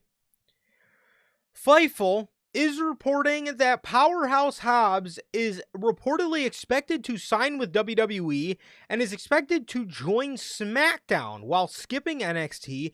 It was additionally noted that WWE is expected to alter his name and use a variation of it, possibly referring to him as Hobbs. Just Hobbs. Now, I would have been cool with that. I would have actually. To this. Then, now we're getting this report from Fightful that says, and this was 3 days ago, people backstage are under the impression Powerhouse Hobbs has signed with the company and is expected to be at the Royal Rumble. Dude, they're going to pop up fucking, oh, I'll get to it in a second.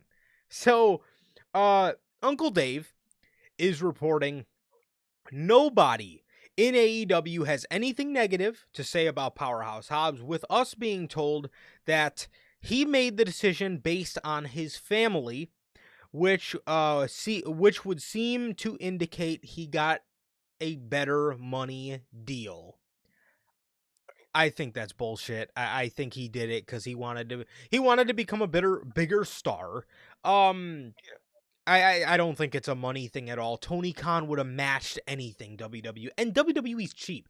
I don't think it's a money thing at all. I think he did it. I think he did it for his career. I think he did it for the betterment of his career, and I think he wanted to go to WWE to be a bigger, more known star. Personally, 100%. That's what it is. There's no way Tony Khan couldn't match greater than whatever's given to him. Absolutely not, bro. So.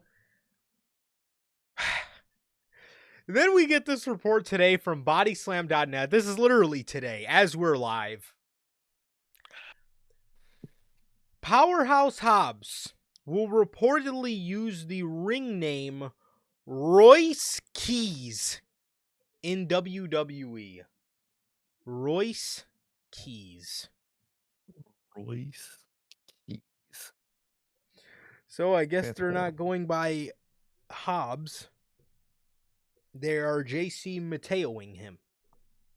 Yep. Just whole new name. Royce Keys. I'm not going to lie to you, bro. If he debuts in the Royal Rumble and you play some fucking Titantrons that say Royce Keys, I will die laughing.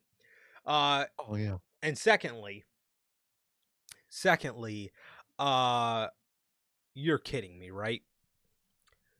Why why do we let some people keep their names but others don't?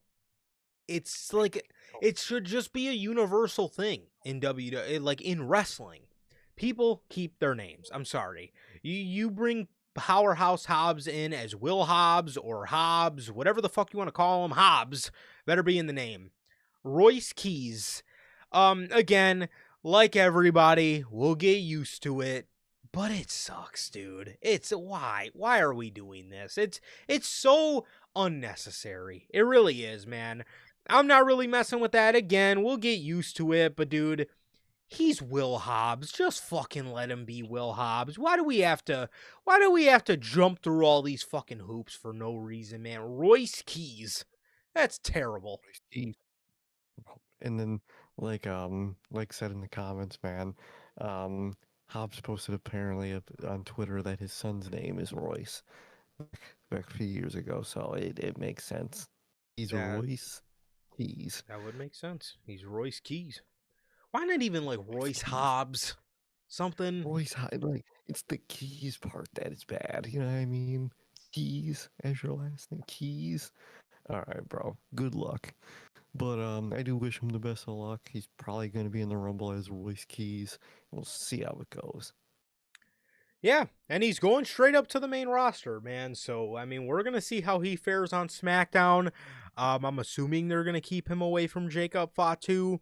But at the end of the day, it looks like he's going to SmackDown. I think overall that's probably the better spot for him because they have less monsters than Monday Night Raw does. Because Monday Night Raw at this point has got like, what, 4? They got Oba on his way, Gunther, Braun, and Bronson. So, unless I'm forgetting any, that's 4 right there. So, Will Hobbs, he's getting a name change, man, and it does suck, but again, we'll get used to it. It still sucks, though. So, Exactly. and for the final story before predictions, man, Chris Jericho. Chris Jericho, according to PW Insider, do not expect Chris Jericho for SmackDown and Saturday night's main event this weekend in Canada, as he is advertised to perform Friday as a part of the National Association of Music Merchants. We're told Jericho is expected to be at NAMM for the remainder of the weekend, so unless there's a last-second change, he will be in the Los Angeles area and not at SmackDown or Saturday night's main event. That's fine. Personally, I'm not really rushing to get Chris Jericho on WWE television. And I even hear people saying, you know, he's going to be doing Fozzy stuff the night, not the night, what is that? March. He's going to be doing Fozzy stuff in March. You know what I mean? So I wouldn't even really rush him back on TV maybe save him for like an after Mania surprise. I wouldn't. I can't really say I'm rushing to get Jericho back on television, man, personally. What? I don't know how they're not doing that, but yeah, I'm not either. I didn't see him coming in this soon. This could be Rumble, but I feel like he has something to do with this whole Raw storyline thing going on. Maybe that's just me hoping that he's, could be in his GM spot. I think that might be best for him, but we'll see at some point. I just don't think it's going to be this weekend.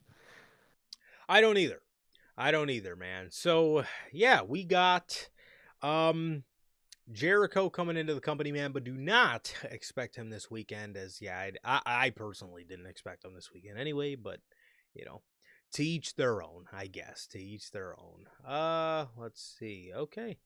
Yeah, we could do predictions now, and yeah, there's still no new matches. So, moving on to predictions here. We literally have 3 matches to predict for your Saturday night's main event predictions. I'm sure they're going to add one tonight on SmackDown. Probably a Chelsea Green U.S. title match, or Dragunov, or Carmelo Hayes, U.S. title match. Maybe something like that. I don't know. But the first match we have to predict is the Women's Tag Team Championships. We have Rhea Ripley and Io Sky versus Liv Morgan and Roxanne Perez.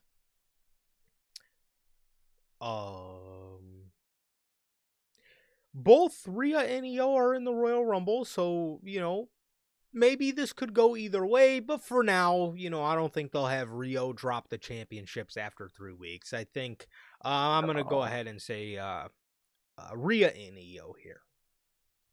Although I think they're going to start their devolving at Royal Rumble, I think this first defense is going to go pretty smoothly for them. So I'm going to say Riho. I agree. The Fatal 4-Way for the #1 contendership for Drew McIntyre at Royal Rumble next Saturday. Why is there a Saturday night's main event before Royal Rumble? Like a week before Royal Rumble. What the fuck is this? What is this shit? Dude, you could have just put this on the Rumble, but all right.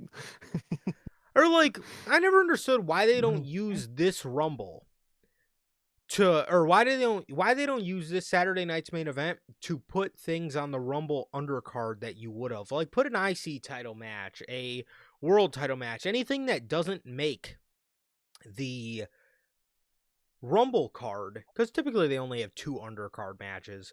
So put like another 4 matches that you would have put on the Rumble undercard had you had more space on this Saturday night's main event. But no, they put a bunch of bullshit on here. Makes no sense. Randy Orton versus Trick Williams versus Damian Priest versus Sami Zayn. My God, they stacked the fucking odds against Sami Zayn here. They really did. Holy Sami Zayn carry job. God, his back is gonna hurt so much after this. Dude, imagine moments in the match where it's just 2 people and one of them aren't Sami Zayn. Holy shit. God. They watch Randy Orton and Damian Priest in the ring together, bro. Dude, murder me. But I think it's very obvious Sami Zayn win to be in Saudi. Yes, sir. Yes, I'm predicting the same thing. Not only is this in Montreal, so this is literally Sammy's hometown. So this is his hometown appearance for Sammy. So again, we're in Montreal, and this is for a championship match at a Saudi show. So yeah, we all know this is going to Sami Zayn. And then this match, Cody Rhodes versus Samoan Werewolf Jacob Fatu. Fatu is Fatu. This is interesting, man. This is very interesting because this is gonna. I don't even know if this matters. Like, does this really have any implications on Mania? Like, does the winner of the? Because I was gonna say, like, if Cody Rhodes wins, this doesn't really get him a step closer to the fucking WWE Championship because you can't really challenge Drew anymore. Like, what the? I mean, I'm sure it's gonna be a good match, but like, what the fuck is this for? I mean, I get these 2 are beefing, but this has like no implications on like the future of WrestleMania here.